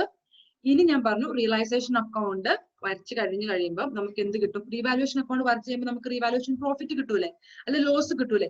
അതേപോലെ തന്നെ റിയലൈസേഷൻ അക്കൗണ്ടിനകത്തും റിയലൈസേഷൻ അക്കൗണ്ടിൽ എല്ലാം അഡ്ജസ്റ്റ്മെന്റ് ചെയ്ത് കഴിയുമ്പോൾ നമുക്ക് റിയലൈസേഷൻ പ്രോഫിറ്റോ റിയലൈസേഷൻ ലോസോ കിട്ടും. അത് പാർട്ട്നേഴ്സിന് അവരുടെ പ്രോഫിറ്റ് ഷെയറിംഗ് റേഷ്യോ നമ്മൾ ഡിസ്ട്രിബ്യൂട്ട് ചെയ്ത് കൊടുക്കും. ഈ ക്വസ്റ്റിനകത്ത് നമുക്കിപ്പം ക്രെഡിറ്റ് സൈഡ് കൂടുതൽ വരുന്നു. അപ്പൊ നമുക്ക് റിയലൈസേഷൻ ലോസ് ആണ് വന്നിരിക്കുന്നത്. അപ്പൊ റിയലൈസേഷൻ ലോസ് നമ്മള് ഡെബിറ്റ് സൈഡ് ആണ് ഇപ്രാവശ്യം ഈ സൈഡിൽ ഇപ്പൊ കൂടുതൽ വന്നിരിക്കുന്നത്. 16,10,000 രൂപയുണ്ട്. അപ്പം നമുക്ക് റിയലൈസേഷൻ ലോസ് ആണ് സംഭവിച്ചിരിക്കുന്നത്. ആണ് നമ്മൾ റിയലൈസേഷൻ ലോസ് അവരുടെ പ്രോഫിറ്റ് ഷെയറിംഗ് റേഷ്യോയില് നമ്മൾ ഡിസ്ട്രിബ്യൂട്ട് ചെയ്ത് കൊടുക്കും. റിയലൈസേഷൻ ലോസ് ആയ 80,000 രൂപ, 80,000 നമുക്ക് എങ്ങനെ കിട്ടുന്ന വെച്ചിട്ടുണ്ടെങ്കിൽ equal to 16,10,000 minus sum of ഈ ക്രെഡിറ്റ് സൈഡിലെ എല്ലാ എമൗണ്ടും. ഇത്രയും എമൗണ്ട് 80,000 രൂപ. ഈ 80,000 രൂപ നമ്മുടെ റിയലൈസേഷൻ ലോസ് ആണ്. ഇപ്പൊ റിയലൈസേഷൻ ലോസ് നമ്മൾ പ്രോഫിറ്റ് ഷെയറിംഗ് റേഷ്യോയില് ഡിസ്ട്രിബ്യൂട്ട് ചെയ്ത് കൊടുക്കും. അതാണ് 4:3:2. 4:3:2 നമ്മൾ ജനറൽ റിസർവ് ഡിസ്ട്രിബ്യൂട്ട് ചെയ്ത് കൊടുത്തപ്പോൾ തന്നെ 4:3:2 നമ്മൾ റിയലൈസേഷൻ ലോസ് നമ്മൾ ഡിസ്ട്രിബ്യൂട്ട് ചെയ്ത് കൊടുക്കും. അതാണ് ഈ കാണുന്ന ഇത് ഈ എൻട്രി. ഇത് പാർട്ട്നേഴ്സ് ക്യാപിറ്റൽ ലോസ് ആണ്, പ്രോഫിറ്റ് ആണ് നമ്മൾ പാർട്ട്നേഴ്സിനാണ് കൊടുക്കുന്നത്. അപ്പൊ റിയലൈസേഷൻ ലോസ് നമ്മൾ ഇനി പാർട്ട്നേഴ്സ് ക്യാപിറ്റൽ അക്കൗണ്ടിൽ റെക്കോർഡ് ചെയ്യും. അപ്പൊ ടു റിയലൈസേഷൻ എന്ന് പറഞ്ഞിട്ട് ലോസ് നമ്മൾ ഇവിടെ റെക്കോർഡ് ചെയ്തു. ഇതാണ് റിയലൈസേഷൻ ലോസ്. ഈ റിയലൈസേഷൻ ലോസും കൂടെ വന്നു കഴിഞ്ഞാൽ ഇനി വേറെ അഡ്ജസ്റ്റ്മെന്റ്സ് വേറെ ഒരു കാര്യങ്ങളോ ഇല്ല. അതിനുശേഷം നമുക്ക് ഇനി പാർട്ട്നേഴ്സിന് കൊടുക്കാനാണോ കിട്ടാനാണോ ഉള്ളത് നോക്കും. അപ്പം ഈ ക്വസ്റ്റിനകത്ത് ഈ ടു ക്യാഷ് നമുക്ക് പാർട്ട്നേഴ്സിന് കൊടുക്കാനാണോ ഉള്ളത്. അതെങ്ങനെയാന്ന് വെച്ചാൽ പാർട്ട്നേഴ്സിന്റെ ക്യാപിറ്റലിന്റെ ഈ സൈഡിലെ ടോട്ടൽ മൈനസ് റിയലൈസേഷൻ ലോസും പിന്നെ വേറെ എന്തെങ്കിലും അഡ്ജസ്റ്റ്മെന്റ്സ് ഉണ്ടെങ്കിൽ അത് കുറച്ചതിന് ശേഷം വരുന്ന എമൗണ്ട് ആണ് നമ്മൾ പാർട്ട്നേഴ്സിന് ചിലപ്പോൾ കൊടുക്കാനോ കിട്ടാനോ ആയിരിക്കും. ഈ ക്വസ്റ്റിനകത്ത് പാർട്ട്നേഴ്സിന് നമ്മൾ കൊടുക്കുകയാണ് വേണ്ടത്. അപ്പം ടു ക്യാഷ് എന്ന് പറഞ്ഞത് കണ്ടുപിടിച്ച് അത് നമ്മൾ ഈ ബൈ പാർട്ട്നേഴ്സ് ക്യാപിറ്റൽ അക്കൗണ്ട് എന്ന് പറഞ്ഞാൽ XYZ കൊടുക്കും. ഈ കിട്ടിയിരിക്കുന്ന എമൗണ്ട് അതേപോലെ ബൈ പാർട്ട്നേഴ്സ് ക്യാപിറ്റൽ എന്ന് പറഞ്ഞാൽ XYZ കൊടുക്കും. ഇതിന്റെ അർത്ഥം എന്താണെന്ന് വെച്ചാൽ ഇതാണ് പാർട്ട്നേഴ്സിന് നമ്മൾ കൊടുക്കേണ്ട പൈസ. ആഫ്റ്റർ റിയലൈസേഷൻ അഡ്ജസ്റ്റ്മെന്റും പാർട്ട്നേഴ്സിന്റെ ക്യാപിറ്റൽ അഡ്ജസ്റ്റ്മെന്റിന് ശേഷം പാർട്ട്നേഴ്സിന് കൊടുക്കാനുള്ള പൈസ. ഇൻ ടോട്ടൽ ഈ ക്യാഷ് അക്കൗണ്ടിന്റെ മീനിങ് എന്താ? കിട്ടാനുള്ളതെല്ലാം നമുക്ക് കിട്ടി, കൊടുക്കാനുള്ളതെല്ലാം നമ്മൾ കൊടുത്തു. ഇനി നമ്മുടെ കയ്യിൽ ഒരു പൈസ പോലും ഇല്ല. അങ്ങനെ നമ്മുടെ എല്ലാ അക്കൗണ്ട്സും ക്ലോസ് ചെയ്തു. പാർട്ട്നേഴ്സിന്റെ അക്കൗണ്ട് നമ്മൾ എങ്ങനെ ക്ലോസ് ചെയ്തേ? അവർക്ക് കൊടുക്കാനുള്ള കാശൊക്കെ കൊടുത്ത് അവർക്ക് ക്ലോസ് ചെയ്തു. അങ്ങനെ കിട്ടാനും ഇല്ല കൊടുക്കാനും ഇല്ല. അങ്ങനെ നമ്മൾ നമ്മുടെ XYZ എന്ന് പറഞ്ഞ ഫേമിനെ ക്ലോസ് ചെയ്തു. ഇതാണ് ഈ ക്വസ്റ്റ്യന്റെ ആൻസർ സോൾവ് ചെയ്തിരിക്കുന്നത്. അപ്പൊ എല്ലാവർക്കും ഇത് മനസ്സിലായി കാണുമെന്ന് ഞാൻ പ്രതീക്ഷിക്കുന്നു. അപ്പൊ നമുക്ക് നെക്സ്റ്റ് പ്രോബ്ലം, ഡിസ്ട്രിബ്യൂഷന്റെ ഒരു പ്രോബ്ലം കൂടെ ഇന്ന് സോൾവ് ചെയ്യാം. നെക്സ്റ്റ് പ്രോബ്ലത്തിലേക്ക് കടക്കാം. ആർക്കെങ്കിലും എന്തെങ്കിലും ഡൗട്ട് ഉണ്ടെങ്കിൽ നിങ്ങൾക്ക് നിങ്ങളുടെ കമന്റ് ബോക്സിൽ ചോദിക്കാം, അല്ലെങ്കിൽ അനൂസ് വേൾഡ് ബൈ അനുപമ ജോസഫ് എന്ന് പറഞ്ഞ എന്റെ ഇൻസ്റ്റാഗ്രാം പേജിൽ വന്നാണെന്ന് ചോദിക്കാം. ഞാൻ എന്തായാലും ഡൗട്ട് ക്ലിയർ ചെയ്ത് തരുന്നതായിരിക്കും. നമുക്ക് നെക്സ്റ്റ് ക്വസ്റ്റിലേക്ക് കടക്കാം. ഞാനൊരു പ്രൊഫഷണൽ ടീച്ചർ അല്ല, എനിക്കറിയാവുന്ന കാര്യങ്ങളാണ് ഞാൻ നിങ്ങളുടെ കൂടെ ഷെയർ ചെയ്യുന്നത്. നമുക്ക് ഇനി അടുത്ത ക്വസ്റ്റിനോട്ട് കിടക്കാം. റീഡ്, അത് അഡ്വാൻസ്ഡ് അക്കൗണ്ട്സിന്റെ ഓൾഡ് സിലബസിന്റെ PM-ലെ 3rd ക്വസ്റ്റ്യൻ ആണ് ഞാൻ ഡീൽ ചെയ്യുന്നത്. Read, write and add give following balance sheet as of 31st March 2011. Okay, 11-ൽ ഒരു ബാലൻസ് ഷീറ്റ് തന്നിട്ടുണ്ട്. ബാലൻസ് ഷീറ്റിൽ ഐറ്റംസും ഉണ്ട്. The partners shared a profit and losses in the ratio 4/9, 2/9 and 1/3. Firm dissolved at 31st March 2011. 2011 മാർച്ചിൽ firm dissolve ചെയ്തു. അപ്പൊ first നമ്മുടെ മനസ്സിലേക്ക് വരണം, ഫേം ഡിസോൾവ് ചെയ്തു. അപ്പൊ റിയലൈസേഷൻ അക്കൗണ്ട് ത്രൂ നമ്മൾ എന്ത് ചെയ്യണം? ഈ ഫേമിലുള്ള എല്ലാ അസറ്റ്സും എല്ലാ ലയബിലിറ്റീസും ക്ലോസ് ചെയ്യണം. ഇനി ഞാൻ എൻട്രി ഒന്നും കൂടെ എക്സ്പ്ലെയിൻ ചെയ്യുന്നില്ല, കാരണം ഫസ്റ്റ് പ്രോബ്ലത്തിൽ എക്സ്പ്ലെയിൻ ചെയ്തത് മനസ്സിലായി കാണുമെന്ന് ഞാൻ വിചാരിക്കുന്നു. അപ്പം ഈ പ്ലാന്റ് ആൻഡ് മെഷീനറി, ഈ furniture and fittings, stock, debtors, joint life policy, patent and trade mark, ഇത്രയും ഐറ്റം നമ്മൾ റിയലൈസേഷൻ അക്കൗണ്ടിൽ കൊണ്ടുപോയി എന്ത് ചെയ്യും? ക്ലോസ് ചെയ്യും. അതേപോലെ തന്നെ reads loan, capital account, cash account നമ്മൾ ക്യാഷ് അക്കൗണ്ട് വരയ്ക്കും. നമ്മൾ ക്യാഷ് അക്കൗണ്ട് റിയലൈസേഷൻ അക്കൗണ്ടിൽ കൊണ്ടുപോകില്ല എന്ന് പറഞ്ഞു. അതേപോലെ തന്നെ ക്യാപിറ്റൽ അക്കൗണ്ട് നമ്മൾ ക്യാപിറ്റൽ അക്കൗണ്ട് വരയ്ക്കും. പിന്നെ sundry creditors, reads loan, sundry creditors, loan on hypothecation of stock, joint life reserves, ഇത്രയും നമ്മുടെ ലൈബിലിറ്റീസ് ആണ്. ഈ ലൈബിലിറ്റീസ് അത്രയും നമ്മൾ എന്ത് ചെയ്യും? റിയലൈസേഷൻ അക്കൗണ്ടിൽ കൊണ്ടുപോയി ക്ലോസ് ചെയ്യും. എന്തുകൊണ്ട് നമ്മൾ ക്ലോസ് ചെയ്യാൻ കാരണം? 31st March 2011 ഫേം ഡിസോൾവ് ആയെന്ന് പറയുന്നുണ്ട്. ഡിസോൾവ് ആകുമ്പോൾ നമ്മൾ റിയലൈസേഷൻ അക്കൗണ്ടിൽ കൊണ്ടുപോയി എന്ത് ചെയ്യണം? ക്ലോസ് ചെയ്യണം. പിന്നെ add has taken A loan from insurer for ₹5,000 on a security of joint life policy. പിന്നെ ഇതിന്റെ joint life policy, the policy was surrendered and insured paid a sum of 10,200 after deducting 5,000, after deducting 5,000 for ads loan and 300 as an interest thereon. ഈ question എന്താ പറയുന്നത്? നമ്മുടെ ഫേമിന് ഒരു 15,000 രൂപ joint life policy എന്ന് പറഞ്ഞിട്ടില്ലായിരുന്നു ഒരു അസറ്റ്. ആ ജോയിന്റ് ലൈഫ് പോളിസിയുടെ ഇതില് ആഡ് എന്ത് ചെയ്തു? 5,000 രൂപയ്ക്ക് ഒരു ലോൺ എടുത്തു. ആ 5,000 രൂപയ്ക്ക് ലോൺ എടുത്ത് അത് സറണ്ടർ ചെയ്തപ്പോ, നമ്മൾ ഡിസോൾവ് ചെയ്തപ്പോ നമ്മൾ സറണ്ടർ ചെയ്തപ്പോ നമുക്ക് 10,200 രൂപ കിട്ടിയുള്ളൂ. 5,000 രൂപ ആഡ് എടുത്ത ലോണിന്റെ 300 രൂപ ആഡിന്റെ ഇൻട്രസ്റ്റും കഴിച്ചിട്ട് ബാക്കി 10,200 നമുക്ക് കിട്ടിയത്. ശരിക്കും നമുക്ക് എത്ര കിട്ടണമായിരുന്നു? 15,200 രൂപ ശരിക്കും കിട്ടേണ്ടതായിരുന്നു, അല്ലെ? അപ്പോ അതാണ് പറയുന്നത്. പിന്നെ പറയുന്ന കാര്യം, next adjustment, one of the creditor has taken some of the patent whose book value was 6,000 at a valuation of 4,500. The balance to the creditors was paid in cash. The firm has previously purchased, അത് ഞാൻ explain, ഞാൻ question problem solve ചെയ്യുമ്പോൾ ഞാൻ explain ചെയ്തിരുന്നതായിരിക്കും. Just ഞാൻ question വായിച്ചു പോകുന്നേ ഉള്ളൂ. The firm had previously purchased some shares in the joint stock company and had written off them, finding them useless. But later on, it was found to be worth of ₹3,000. And the loan creditor agreed to accept the shares at this value. The plant and machinery 17,000, remaining assets realized. ഇത്രയും നമുക്ക് asset വിട്ടിട്ട് കിട്ടിയ കാശാണ്. 17,000 ഉണ്ട്. Furniture and fittings 1,000, stock 9,000, debtors 16,500. പിന്നെ patents 50% of the book value. The liabilities were paid and a total of 5 liabilities were paid and total discount of 500 was allowed by creditors. ഈ ക്രെഡിറ്ററും കുറച്ച് മനസ്സിലവുള്ള creditor ആയതുകൊണ്ട് അയാൾക്ക് കിട്ടേണ്ട പൈസയിൽ നിന്നും 500 രൂപ നമുക്ക് ഡിഡക്ട് ചെയ്ത് തന്നിട്ടുണ്ട്. പിന്നെ the expense of realisation account എന്ന് പറഞ്ഞാൽ 2,300 ആണ്. You have to prepare realisation account, bank account and partners capital account in a columnar form എന്നാണ് ക്വസ്റ്റ്യനിൽ പറഞ്ഞത്. ഫസ്റ്റ് നമ്മൾ സൈമിൾട്ടേനിയസ്ലി എന്ത് ചെയ്യണം? റിയലൈസേഷൻ അക്കൗണ്ടും പാർട്ട്നേഴ്സ് ക്യാപിറ്റൽ അക്കൗണ്ടും ബാങ്ക് അക്കൗണ്ടും വരയ്ക്കണം. ഞാൻ ഈ ക്വസ്റ്റ്യനും for the easiness already solve ചെയ്ത് വെച്ചിട്ടുണ്ട്. But I will be explaining each and everything. First നമുക്ക് പഠിക്കേണ്ടത്, ഫസ്റ്റ് നമുക്ക് റിയലൈസേഷൻ അക്കൗണ്ടിനകത്ത് എന്ത് ചെയ്യണം? അസറ്റും ലൈബിലിറ്റീസും ക്ലോസ് ചെയ്യാനുള്ള എൻട്രീസ് ഇടണം. To plant and machinery 30,000, to furniture and fittings 2,000, to stock 10,400, to debtors 18,400, to joint life policy 15,000, to patent and trade marks 10,000. ഇത്രയും എന്താണ് പറ. ഞാൻ ഈ യെല്ലോ അടിച്ചിരിക്കുന്ന ഇത്രയും നമ്മുടെ അസറ്റ് സൈഡിലുള്ള അസറ്റ് ഞാൻ ക്ലോസ് ചെയ്തതാണ് റിയലൈസേഷൻ അക്കൗണ്ടിൽ അല്ലെ. ഇത്രയും പി എമ്മിനകത്ത് ഈ ജോയിന്റ് ലൈഫ് പോളിസിക്ക് പിന്നെ ലോൺ ഫോർ ഹൈപ്പോത്തിക്കേഷനും അങ്ങനെ 2-3 വർക്കിംഗ് നോട്ട്സ് പ്രിപ്പയർ ചെയ്തിട്ടുണ്ട്. ഞാൻ വർക്കിംഗ് നോട്ട് ഒന്നും പ്രിപ്പയർ ചെയ്യുന്നില്ല. ഞാൻ എല്ലാം ഈ ഒരു ഷീറ്റിൽ തന്നെയാണ്, ഈ റിയലൈസേഷൻ അക്കൗണ്ടിൽ തന്നെ എല്ലാ അസറ്റും എല്ലാ ലൈബിലിറ്റീസും എൻട്രി ചെയ്യുന്നു. നെറ്റ് ഇഫക്റ്റ് ആ പി എമ്മിലെ നെറ്റ് ഇഫക്റ്റ് തന്നെയാണ് നമുക്ക് ഇവിടെ വരുന്നത്. അത് ഞാൻ കാണിച്ചു തരാം എങ്ങനെയാന്ന്. അപ്പം ടു പ്ലാന്റ് ആൻഡ് മെഷീനറി അങ്ങനെ to patent and trade mark വരെ നമ്മൾ എന്ത് ചെയ്തു, എല്ലാ ലൈഫ് അസറ്റ്സും ക്ലോസ് ചെയ്യാനുള്ള എൻട്രി ഇട്ടു. Debtors debtors 18,400 by provision for doubtful ഡെപ്റ്റ് 400. അത് കഴിഞ്ഞിട്ട് നെറ്റ് എമൗണ്ട് ആയ 18,000 ആണ് ബാലൻസ് ഷീറ്റിൽ ഡെപ്റ്റേഴ്സിന്റെ എമൗണ്ട് ആയിട്ടുള്ളത്. ഞാൻ to debtors 18,400 by provision for doubtful ഡെപ്റ്റ് 400 എന്ന് പറഞ്ഞ് ആ ഫുൾ ആയിട്ട് തന്നെയാണ് കാണിച്ചിരിക്കുന്നത്. നെറ്റ് ഇഫക്റ്റ് അല്ല കാണിച്ചിരിക്കുന്നത്.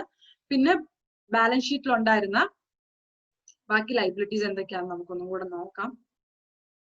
ബാലൻസ് ഷീറ്റിൽ ഉണ്ടായിരുന്ന by Reed's loan 15,000, by sundry creditors loan for hypothecation of stock 6,200, joint life policy 12,400, ഇത്രയും 12,400. ഇത്രയും എമൗണ്ട് നമ്മൾ എന്ത് ചെയ്യണം, നമ്മൾ റിയലൈസേഷൻ അക്കൗണ്ടിൽ ബുക്സ് ഓഫ് അക്കൗണ്ട്സ് ക്ലോസ് ചെയ്യാനുള്ള എൻട്രി ഇടണം. അപ്പൊ നമുക്കിനി റിയലൈസേഷൻ അക്കൗണ്ടിനകത്ത് ആ എൻട്രി ഇടാം. By Reed's loan 15,000, by creditors 17,800, by joint life policy 6,200 by loan for hypothecation of stock 6,200, by joint life reserve 12,400. ഈ യെല്ലോ ടിക്ക് അടിച്ചിരിക്കുന്ന എല്ലാം, യെല്ലോ മാർക്ക് ചെയ്തിരിക്കുന്ന എല്ലാം, ഇപ്പൊ ഇതിൽ ഈ യെല്ലോ മാർക്ക് ചെയ്തിരിക്കുന്ന എല്ലാം അസറ്റ്സിന്റെയും ലൈബിലിറ്റീസിന്റെയും ക്ലോസ് ചെയ്യാൻ വേണ്ടി ഞാൻ ഇട്ടിരിക്കുന്ന എൻട്രി ആണ്. പിന്നെ ഇനിയും ബാലൻസ് ഷീറ്റിനകത്തുണ്ട് ക്യാപിറ്റൽ അക്കൗണ്ടിന്റെ അഡ്ജസ്റ്റ്മെന്റും ക്യാഷ് അക്കൗണ്ടും ബാലൻസ് ഷീറ്റിനകത്തുള്ള നമ്മൾ ഇതിനകത്ത് റെക്കോർഡ് ചെയ്യാണ്ട് നമുക്കിനി അത് നോക്കാം. ആഡിന്റെ read 30,000, write 10,000, add 2,000 by balance brought down എന്ന് പറഞ്ഞ് നമ്മൾ എന്ത് ചെയ്യും, ക്യാപിറ്റൽ അക്കൗണ്ടിൽ കാണിക്കും. ടു ബാലൻസ് ബ്രോഡ് ഡൗൺ എന്ന് പറഞ്ഞ 8,000 രൂപ നമ്മൾ ക്യാഷ് അക്കൗണ്ടിലും കാണിക്കും. കണ്ടു, ബൈ ബാലൻസ് ബ്രോഡ് ഡൗൺ എന്ന് പറഞ്ഞ ഈ എമൗണ്ട് നമ്മൾ ക്യാപിറ്റൽ അക്കൗണ്ടിൽ കാണിച്ചു, അത് capital balance. To balance brought down എന്ന് പറഞ്ഞ ബാങ്ക് അക്കൗണ്ടിൽ നമ്മൾ ബാങ്ക് ബാലൻസും കാണിച്ചു. ഇത്രയും എൻട്രി വന്നപ്പം ഈ യെല്ലോ ടിക്കറ്റ് എല്ലാ എൻട്രിയും വന്നപ്പം അസറ്റ് സൈഡും ബാലൻസ് ഷീറ്റ് അസറ്റ് സൈഡും ലൈബിലിറ്റി സൈഡും ബാലൻസ് ഷീറ്റിൽ എന്തായി, 0 ആയി. ഇനി നമുക്ക് അടുത്തത് നോക്കാം. അടുത്തത് ഇനി അഡ്ജസ്റ്റ്മെന്റ് ഓരോ അഡ്ജസ്റ്റ്മെന്റും സോൾവ് ചെയ്ത് പോവാം.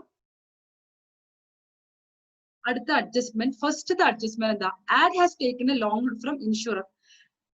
ജോയിന്റ് ലൈഫ് പോളിസി വെച്ച് ആഡ് ഒരു 5,000 രൂപയുടെ ലോൺ എടുത്തു. ജോയിന്റ് ലൈഫ് പോളിസി സറണ്ടർ ചെയ്തപ്പോൾ നമുക്ക് 10,200 കിട്ടിയുള്ളൂ. കാരണം എന്താ, 5,000 രൂപ ആഡ് എടുത്തുകൊണ്ട് പോയതും പിന്നെ ആഡ് എടുത്തുകൊണ്ട് പോയ ലോണിന്റെ ഇൻട്രസ്റ്റ് ആയ 300 രൂപ, അങ്ങനെ 5,300 രൂപ ആഡ് കാരണം എന്ത് ചെയ്തു, ആ ഇൻഷുറൻസ് കമ്പനി 5,300 രൂപ കുറച്ച് ബാക്കി 10,200 നമുക്ക് കാശ് ആയിട്ട് കിട്ടണം. അപ്പൊ കാശ് കിട്ടുമ്പോൾ ജേണൽ എൻട്രി എന്താ, cash account to realisation account. അപ്പൊ ബൈ ക്യാഷ് എന്ന് പറഞ്ഞിട്ട് 5,200 നമ്മൾ കാണിക്കും. അല്ല 5,000 അല്ല 10,200 നമ്മൾ കാണിക്കും. പിന്നെ ആഡ് എടുത്തുകൊണ്ട് പോയതുകൊണ്ട് നമ്മൾ ആ ലോൺ സഹിക്കണം. ആഡ് എടുത്തുകൊണ്ട് പോയതാ ഫേം അത് സഹിക്കണം. ബാക്കിയുള്ള പാർട്ട്നേഴ്സ് സഹിക്കാൻ തയ്യാറാവും. ആഡിന് മാത്രം അങ്ങനെ ബെനിഫിറ്റ് കൊടുക്കും, ബാക്കിയുള്ള പാർട്ട്നേഴ്സ് തയ്യാറാവും ഇല്ല.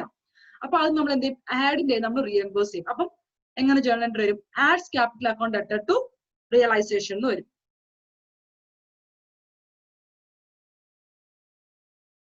അപ്പോ ബൈ ആഡ്സ് ക്യാപിറ്റൽ 5,300, ആഡ് കാരണം നമുക്ക് നഷ്ടപ്പെട്ടു പോയ പൈസ നമ്മൾ ആഡിന്റെ തന്നെ വാങ്ങി, ആഡിന്റെ തന്നെ നമ്മൾ വാങ്ങാൻ തീരുമാനിച്ചു. അത് കുറച്ചിട്ടുള്ള ബാക്കി പൈസ നമ്മൾ എന്ത് ചെയ്യുള്ളൂ, ആഡിന് നമ്മൾ കൊടുക്കുള്ളൂ.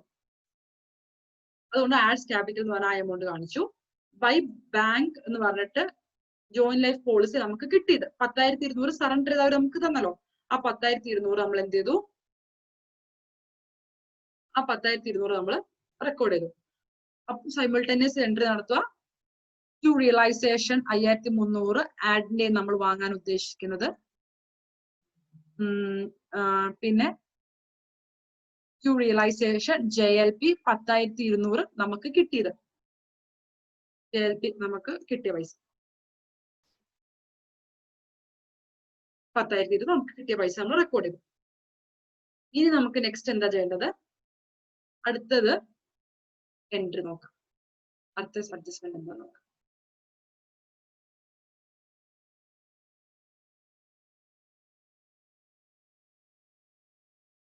One of the creditors took sum of the patent of book value 6,000. നിലവിൽ പേറ്റന്റ് ബുക്ക് വാല്യൂ എത്ര? 10,000. ആ നിലവിൽ പേറ്റന്റ് വാല്യൂ 10,000 ആണ്. ഒരു ക്രെഡിറ്റർ 6,000 വില മതിക്കുന്ന ഒരു പേറ്റന്റ് എടുത്തുകൊണ്ട് പോയി. ബുക്ക് വാല്യൂ 6,000 ആണ്. അയാൾ എത്ര രൂപയ്ക്ക് എടുത്തത്? 6,000 എടുത്തില്ല, 4,500 രൂപയ്ക്കാണ് അയാൾ എടുത്തത്. അപ്പം അതിന്റെ മീനിങ് എന്താ എന്നുള്ളത് ഞാൻ എക്സ്പ്ലെയിൻ ചെയ്തു. 10,000 രൂപ വില മതിക്കുന്ന പേറ്റന്റ് ആണ്. ഓക്കെ, 10,000 രൂപ വില മതിക്കുന്ന പേറ്റന്റ് അല്ല, മൊത്തം പേറ്റന്റിന്റെ വില 10,000 രൂപയാണ്. അതിന്റെ ബുക്ക് വാല്യൂ എന്ന് പറഞ്ഞാൽ എത്രയാണ്? 6,000 ആണ്. ഓക്കെ, 10,000 രൂപ വില മതിക്കുന്ന പേറ്റന്റിന്റെ ബുക്ക് വാല്യൂ 6,000 ആണ്. ഇപ്പം ഇനി ബുക്ക് വാല്യൂ ഓഫ് പേറ്റന്റ് എത്രയുള്ളൂ? ഇനി ബാക്കി ബുക്ക് വാല്യൂ ഓഫ് പേറ്റന്റ് എത്രയുള്ളൂ? ബുക്ക് വാല്യൂ ഓഫ് പേറ്റന്റ് ഇനി എത്രയുള്ളൂ? ബുക്ക് വാല്യൂ ഓഫ് പേറ്റന്റ് ഇനി എത്രയുള്ളൂ? 4,000 ഉള്ളൂ. കാരണം എന്താ? 10,000 രൂപ വില മതിക്കുന്ന പേറ്റന്റ് 6,000 രൂപയ്ക്ക് ആരെടുത്തോണ്ട് പോയി? ക്രെഡിറ്റ് 10,000 രൂപയുടെ പേറ്റന്റ്, 10,000 രൂപയ്ക്കാണ് ടോട്ടൽ പേറ്റന്റ്. ആ പേജിനകത്ത് 6,000 രൂപ വില മതിക്കുന്ന പേറ്റന്റ്, ബുക്ക് വാല്യൂ ഉള്ള പേറ്റന്റ് ഒരു ക്രെഡിറ്റർ എടുത്തോണ്ട് പോയി. ആ ക്രെഡിറ്റർ എത്ര രൂപയ്ക്ക് എടുത്തോണ്ട് പോയി? 6,000 രൂപയ്ക്കാണ് എടുത്തോണ്ട് പോയത്. അല്ല, 4,500 രൂപയ്ക്കാണ് എടുത്തോണ്ട് പോയത്. ഇനി ക്രെഡിറ്റർ എത്രയാണ് നമുക്ക് ക്വസ്റ്റ്യനിലുള്ളത്? ക്രെഡിറ്റർ ഈ ക്വസ്റ്റ്യനകത്ത് എത്രയുള്ളത്?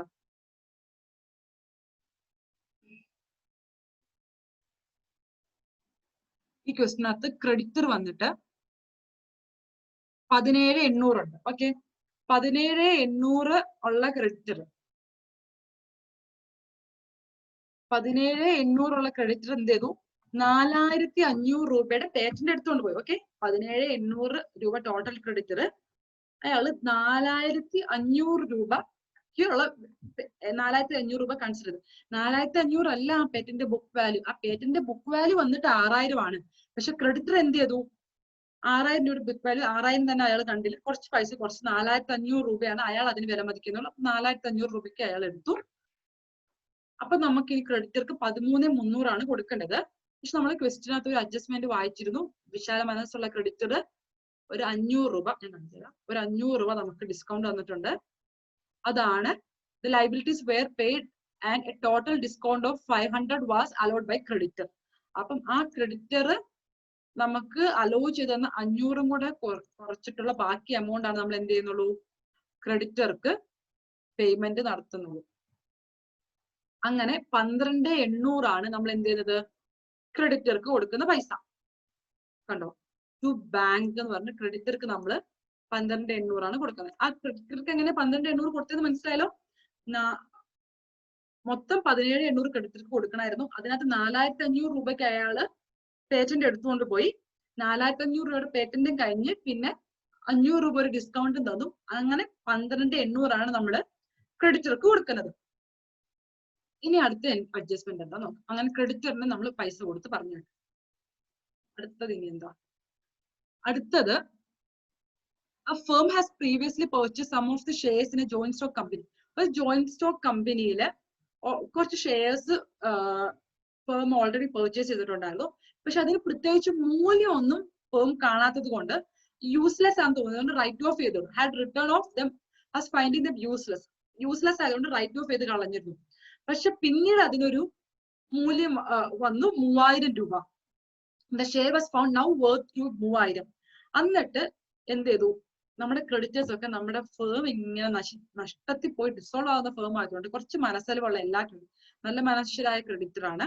അപ്പം നമ്മൾ ലോൺ ഹൈപ്പോത്തിക്കേഷൻ എടുത്തിട്ടുണ്ടല്ലോ, സ്റ്റോക്ക് 6,200. അവര് പറഞ്ഞു ഓക്കെ ശരി, നിങ്ങൾ 6,200 തരണ്ട, ഈ നിങ്ങൾ എന്തായാലും റൈറ്റ് ഓഫ് ചെയ്തിട്ടുള്ള സാധനത്തിന് 3,000 രൂപ വേർത്ത് കിട്ടിയല്ലോ, ആ 3,000 രൂപ വേർത്ത് കിട്ടിയ സാധനം ഞങ്ങൾ എടുത്തോളാം. അതിനുശേഷം ബാക്കി പൈസ നിങ്ങൾ തന്നാൽ മതി എന്ന് പറഞ്ഞു. അതാണ് ഈ സെന്റൻസിൽ പറഞ്ഞത്. The shares were found now worth to 3000. 3000 ആണ് അതിന്റെ ഇപ്പത്തെ വർത്ത് ആയിട്ട് കാണുന്നുണ്ട്. അപ്പൊ ആ 3000 കൂടെ കുറച്ചിട്ട് ആ loan creditor agree to accept the shares at this value. Loan creditor എന്ന് പറയുമ്പോൾ ഹൈപ്പോത്തിക്കേഷൻ ലോൺ ക്രെഡിറ്റർ, അയാൾ എന്ത് ചെയ്തു, ഈ ഷെയർസിന്റെ വാല്യൂ അക്സെപ്റ്റ് ചെയ്യാൻ റെഡി ആയി. അതുകൊണ്ട് 6200 നിന്നും 3000 കുറച്ചിട്ട് ബാക്കിയുള്ള 3200 നമ്മൾ എന്ത് ചെയ്താൽ മതി, ലോൺ ഹൈപ്പോത്തിക്കേഷൻ ക്രെഡിറ്റേഴ്സിന് കൊടുത്താൽ മതി. അതാണ് ഈ സെന്റൻസിൽ പറഞ്ഞത്. And the loan creditor agree to accept the shares at this value.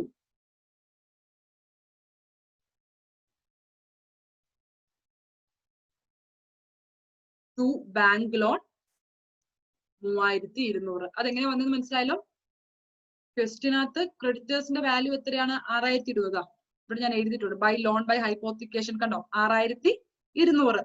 ആ 6200-നകത്ത് 3000 രൂപ അവരെന്ത് ചെയ്തു, 3000 രൂപ അവര് പറഞ്ഞു ഞങ്ങൾക്ക് 3000 രൂപ നിങ്ങൾ റൈറ്റ് ഓഫ് ചെയ്തതിനകത്ത് കിട്ടിയ മൂല്യത്തിന്റെ പൈസ ഞങ്ങൾ എടുത്തോളാം, അത് കുറച്ചിട്ടുള്ള ബാക്കി പൈസ നിങ്ങൾ തന്നാൽ മതി എന്ന് പറഞ്ഞു. അങ്ങനെ 3200 നമ്മൾ അവർക്ക് കൊടുത്തു.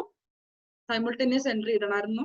സൈമിൾട്ടേനിയസ് എൻട്രി ഇടുമ്പോൾ ബൈ റിയലൈസേഷൻ എന്ന് പറഞ്ഞാൽ ക്രെഡിറ്റർക്ക് 12800 നമ്മൾ കൊടുത്തതിന്റെ എൻട്രിയും, അത് ക്യാഷ് നമ്മൾ കൊടുത്തു to bank 12800, by realisation 12800, by realisation hypothecation of loan 3200, അതും നമ്മൾ കൊടുത്തു.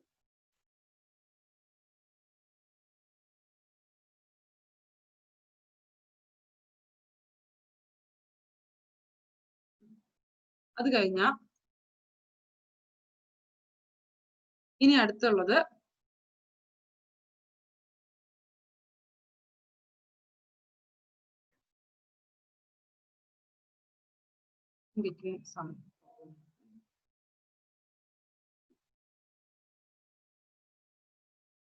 അടുത്തത് ക്വസ്റ്റ്യനകത്ത് അഡ്ജസ്റ്റ്മെന്റ് എന്താ നോക്കാം. റിമൈനിങ് അസറ്റ്സ് എന്ന് പറയുമ്പോൾ JLP ഒഴിച്ചിട്ടുള്ള ബാക്കി അസറ്റ്സ് ആണ് അവർ പറയുന്നത്. പിന്നെ ക്യാഷ് നമ്മൾ ക്യാഷ് അക്കൗണ്ടിലേക്ക് കൊണ്ടുപോയി. Plant and machinery 17000, fixtures and fittings, furniture and fittings, fixtures and fittings 1000, stock 9000, debtors 16500.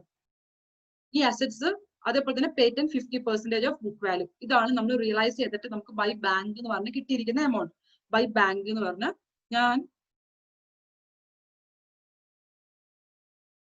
By bank എന്ന് പറഞ്ഞ എൻട്രി ആണ്. ബൈ ബാങ്ക് 45500 എന്നാണ് കിട്ടുന്നത്. അത് 17000 രൂപ പ്ലാന്റ് ആൻഡ് മെഷീനറിയുടെ, ഫർണിച്ചർ ആൻഡ് ഫിറ്റിംഗ്സിന്റെ 1000 രൂപയും, സ്റ്റോക്കിന്റെ 9000, ഡെറ്റേഴ്സ് 16500. പേറ്റന്റ് ക്വസ്റ്റിന് വൃത്തിക്ക് പറയുന്നുണ്ട് എന്ത്, 50% ഓഫ് ദി ബുക്ക് വാല്യൂ ആണ് പേറ്റന്റ് എന്ന് പറയുന്നുണ്ട് അല്ലെ. ക്വസ്റ്റിന് പറയുന്നുണ്ട് 50% ഓഫ് ദെയർ ബുക്ക് വാല്യൂ ആണ് പേറ്റന്റ് റിയലൈസ് ചെയ്തിരിക്കുന്നതെന്ന് പറഞ്ഞു. അപ്പൊ 50% ഓഫ് ബുക്ക് വാല്യൂ എന്ന് പറഞ്ഞാൽ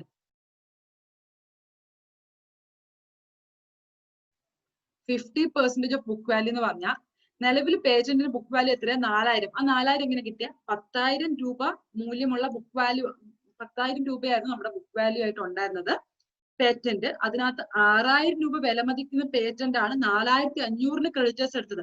അപ്പൊ 10000 നിന്ന് 6000 രൂപയ്ക്ക് നമ്മുടെ പോയില്ലേ, നമ്മുടെ മൂല്യം, നമ്മുടെ കണക്ക് പ്രകാരം നമുക്ക് അതിന് 6000 രൂപ വിലയുണ്ട്. പക്ഷെ ക്രെഡിറ്റർ അതിന് 4500 കണ്ടുള്ളൂ. അപ്പൊ നമ്മൾ എന്ത് ചെയ്തു, 10000-ൽ നിന്നും 6000 കുറച്ചിട്ടുള്ള ബാക്കി 4000, ആ 4000-ന്റെ 50% ബുക്ക് വാല്യൂ. ഇനിയിപ്പോ 10000 ഉണ്ടോ ബുക്ക് വാല്യൂ? ഇല്ല. അതെന്തുകൊണ്ട് ഇല്ലാത്തത്? അതിനകത്ത് 6000 രൂപ ആരെടുത്തോണ്ട് പോയി, ക്രെഡിറ്റർ എടുത്തോണ്ട് പോയി. അയാൾ 6000-നാണ് എടുത്തോണ്ട് പോയത്, അല്ല 4500-നാണ് എടുത്തോണ്ട് പോയത്. നമ്മൾ കുറച്ച് നഷ്ടം സഹിക്കേണ്ടി വന്നു. ആ കഴിഞ്ഞ് ഇനി ബുക്ക് വാല്യൂ എത്ര ബാക്കിയുള്ളൂ, 4000 ഉള്ളൂ. ക്രെഡിറ്റർ എടുത്തോണ്ട് പോയതിനു ശേഷമുള്ള 4000, അതിന്റെ 50% ആണ് റിയലൈസ് ചെയ്യുന്നത്. അപ്പം 50% ഓഫ് ദി ബുക്ക് വാല്യൂ 2000 രൂപ. അങ്ങനെ ടോട്ടൽ നമുക്ക് അസറ്റ് റിയലൈസ് കിട്ടിയിരിക്കുന്നത് 45500 ബൈ ബാങ്ക് എന്ന് പറഞ്ഞ് നമ്മള് കാണിച്ചു. ബൈ ബാങ്ക് എന്ന് പറഞ്ഞ് നമ്മൾ കാണിച്ചു. അത് നമ്മൾ എന്ത് ചെയ്തു, ഡയറക്റ്റ് ആയിട്ട് ടു റിയലൈസേഷൻ എന്ന് പറഞ്ഞ് അസറ്റ് റിയലൈസ് ചെയ്തത് നമ്മൾ ഇവിടെ കാണിച്ചു, സൈമൾട്ടേനിയസ്ലി കാണിച്ചു. പിന്നെ ഇനി ഉള്ളത് ആഡിന്റെ ലോൺ ഉണ്ട്. നമ്മളിവിടെ നമ്മുടെ ഇതായിട്ട് കാണിച്ചിരിക്കുന്നു. ബൈ റീഡ്സ് ആഡ് അല്ല, റീഡ്സ് ലോൺ 15000 നമ്മൾ കൊടുക്കാനുള്ള, നമ്മുടെ ലൈബിലിറ്റിയിൽ റീഡിന് നമ്മൾ ലോൺ കൊടുക്കാനുണ്ടായിരുന്നു ലോൺ എമൗണ്ട് പൈസ കൊടുക്കാനുള്ളത് 15,000. ക്വസ്റ്റ്യനകത്ത് ഒരു ലൈബിലിറ്റീസിനെ കുറിച്ച് ഒന്നും പറയുന്നില്ലെങ്കിൽ അതിന്റെ അർത്ഥം നമ്മൾ അവർക്ക് അതിന്റെ പൈസ പേ ചെയ്യുന്നുണ്ടെന്നാണ്, ക്യാഷ് പേ ചെയ്യുന്നുണ്ടെന്നാണ് അതിന്റെ മീനിങ്. ഇപ്പൊ റീഡിന്റെ ലോണിനെ കുറിച്ചുള്ള ഒരു അഡ്ജസ്റ്റ്മെന്റും പറയുന്നില്ല. അപ്പൊ റീഡിന്റെ ലോണിനെ കുറിച്ച് ഒരു അഡ്ജസ്റ്റ്മെന്റും പറയുന്നില്ല. അതുകൊണ്ട് നമുക്ക് റീഡിന്റെ ലോൺ അങ്ങനെ ഇട്ടിട്ട് പോകാൻ പറ്റുമോ? ഇല്ല. അതെന്തുകൊണ്ട് അങ്ങനെ ഇട്ടിട്ട് പോകാൻ പറ്റാത്തത്? റീഡിന് നമ്മൾ എന്ത് ചെയ്യണം? പൈസ കൊടുക്കണം അല്ലെ? റീഡിന് നമ്മൾ പൈസ കൊടുക്കണം. നമുക്ക് ഇനി അങ്ങനെ ഒരു ബാലൻസ് ഷീറ്റ് ഇല്ല. ബാലൻസ് ഷീറ്റ് അങ്ങനെ റീഡിന്റെ ലോൺ ആയിട്ട് നമുക്ക് വെക്കാനൊന്നും പറ്റില്ല. അപ്പൊ ക്വസ്റ്റ്യൻ സൈലന്റ് ആണെങ്കിൽ ഏതെങ്കിലും ലൈബിലിറ്റിയോ അസറ്റോ ഉണ്ടെങ്കിൽ നമ്മൾ അത് റിയലൈസ് ചെയ്ത്, ഫസ്റ്റ് ആണെങ്കിൽ റിയലൈസ് ചെയ്ത് ക്യാഷ് കിട്ടിയെന്ന് നമ്മൾ അസ്യൂം ചെയ്യണം. ഇപ്പൊ ലൈബിലിറ്റി ആണെങ്കിൽ നമ്മൾ അവർക്ക് ഒരു ഡിസ്കൗണ്ടും അവർ നമുക്ക് തന്നിട്ടില്ല, അല്ല ഒരു അഡ്ജസ്റ്റ്മെന്റും ഇല്ല, ഫുൾ എമൗണ്ട് നമ്മൾ അവർക്ക് അതേപോലെ കൊടുക്കുന്നുണ്ടെന്ന് നമ്മൾ അസ്യൂം ചെയ്യണം. അങ്ങനെ ടു ബാങ്ക് എന്ന് പറഞ്ഞ് റീഡിന്റെ ലോൺ 15,000 നമ്മൾ റെക്കോർഡ് ചെയ്തു. ബൈ റിയലൈസേഷൻ എന്ന് പറഞ്ഞ റീഡിന്റെ ലോൺ 15,000 നമ്മൾ ക്യാഷ് ബാങ്ക് അക്കൗണ്ടിലും കാണിച്ചു. ഇനി റിയലൈസേഷൻ എക്സ്പെൻസ് 2,300 ക്വസ്റ്റ്യൻ പറഞ്ഞിട്ടുണ്ടായിരുന്നു. അപ്പം ടു എക്സ്പെൻസ് എന്ന് പറഞ്ഞ് 2,300 നമ്മള് ടു ബാങ്ക് എന്ന് പറഞ്ഞ റിയലൈസേഷനകത്തും ബൈ റിയലൈസേഷൻ എക്സ്പെൻസ് എന്ന് പറഞ്ഞ് ബാങ്ക് അക്കൗണ്ടിൽ 2,300 സൈമൾട്ടേനിയസ്ലി നമ്മൾ റെക്കോർഡ് ചെയ്തു. ഇങ്ങനെ നമ്മൾ ഈ റെക്കോർഡിങ്ങോട് കഴിഞ്ഞപ്പോൾ റിയലൈസേഷനകത്ത് അഡ്ജസ്റ്റ്മെന്റ്സ് എല്ലാം നമ്മൾ തീർത്തു. ഇനി എന്താ ചെയ്യേണ്ടത്? റിയലൈസേഷൻ അക്കൗണ്ടിൽ പാർട്ട്നേഴ്സിന്റെ ലോസ് ആണോ പ്രോഫിറ്റ് ആണോ എന്ന് കണ്ടുപിടിക്കാം. ഈ ക്വസ്റ്റ്യനും പാർട്ട്നേഴ്സിന് ലോസ് ആണ് ഇൻക്വയർ ചെയ്തിരിക്കുന്നത്. അപ്പം ബൈ പാർട്ട്നേഴ്സ് ക്യാപിറ്റൽ എന്ന് പറഞ്ഞ് നമ്മൾ റിയലൈസേഷൻ ലോസ് ഇവിടെ കാണിച്ചു. അപ്പൊ റിയലൈസേഷൻ ലോസ് ആയ 6,300 രൂപയാണ് റിയലൈസേഷൻ ലോസ് വരുന്നത്.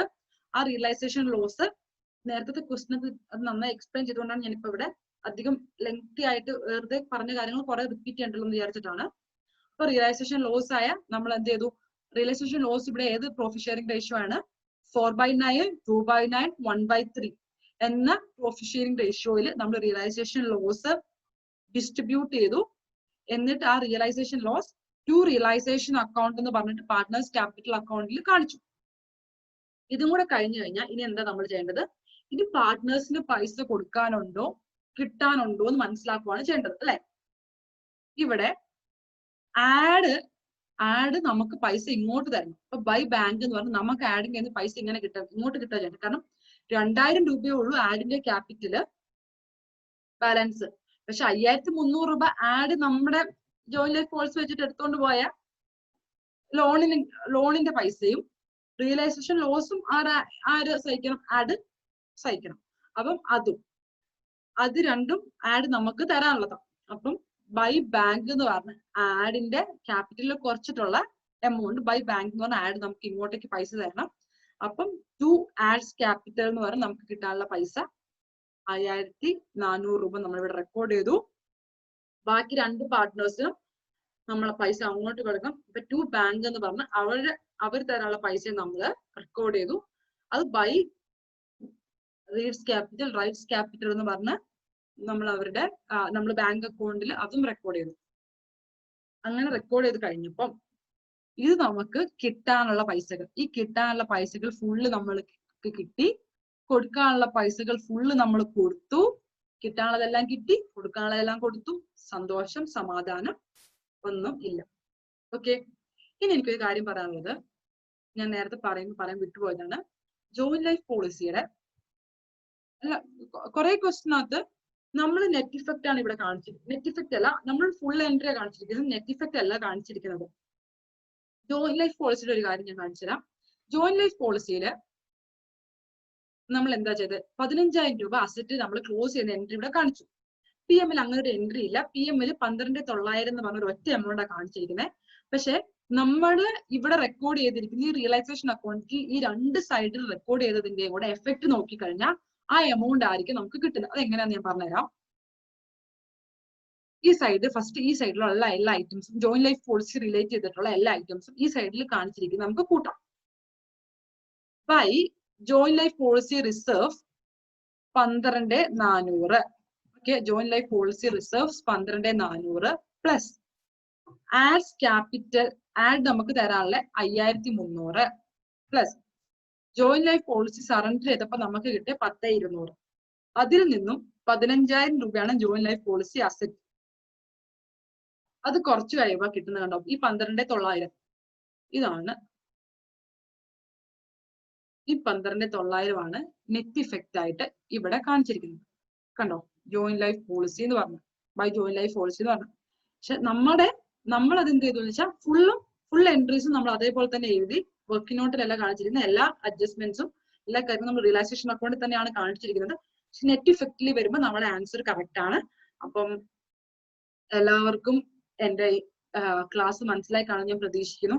അപ്പൊ നിങ്ങളുടെ ഡൗട്ടും കാര്യങ്ങളൊക്കെ എന്റെ കമന്റ് ബോക്സിൽ ഇടുക, ഞാൻ ഉറപ്പായിട്ടും ക്ലാരിഫൈ ചെയ്ത് തരുന്നതായിരിക്കും. Stay tune for my next vlog. Thank you for watching me. അപ്പൊ എല്ലാവരും എന്റെ ചാനൽ ലൈക്ക് ചെയ്യണം, ഷെയർ ചെയ്യണം, സബ്സ്ക്രൈബ് ചെയ്യണം. നിങ്ങളുടെ സപ്പോർട്ടാണ് എന്റെ സക്സസ്. അതുപോലെ തന്നെ ഞാനൊരു പ്രൊഫഷണൽ ടീച്ചർ അല്ല, ഇതെന്റെ ഫസ്റ്റ് ടീച്ചിങ് എക്സ്പീരിയൻസ് ആണ്. അപ്പൊ എല്ലാവരും എന്റെ ക്ലാസ് എൻജോയ് ചെയ്ത് കാണുമെന്ന് ഞാൻ പ്രതീക്ഷിക്കുന്നു. Thank you.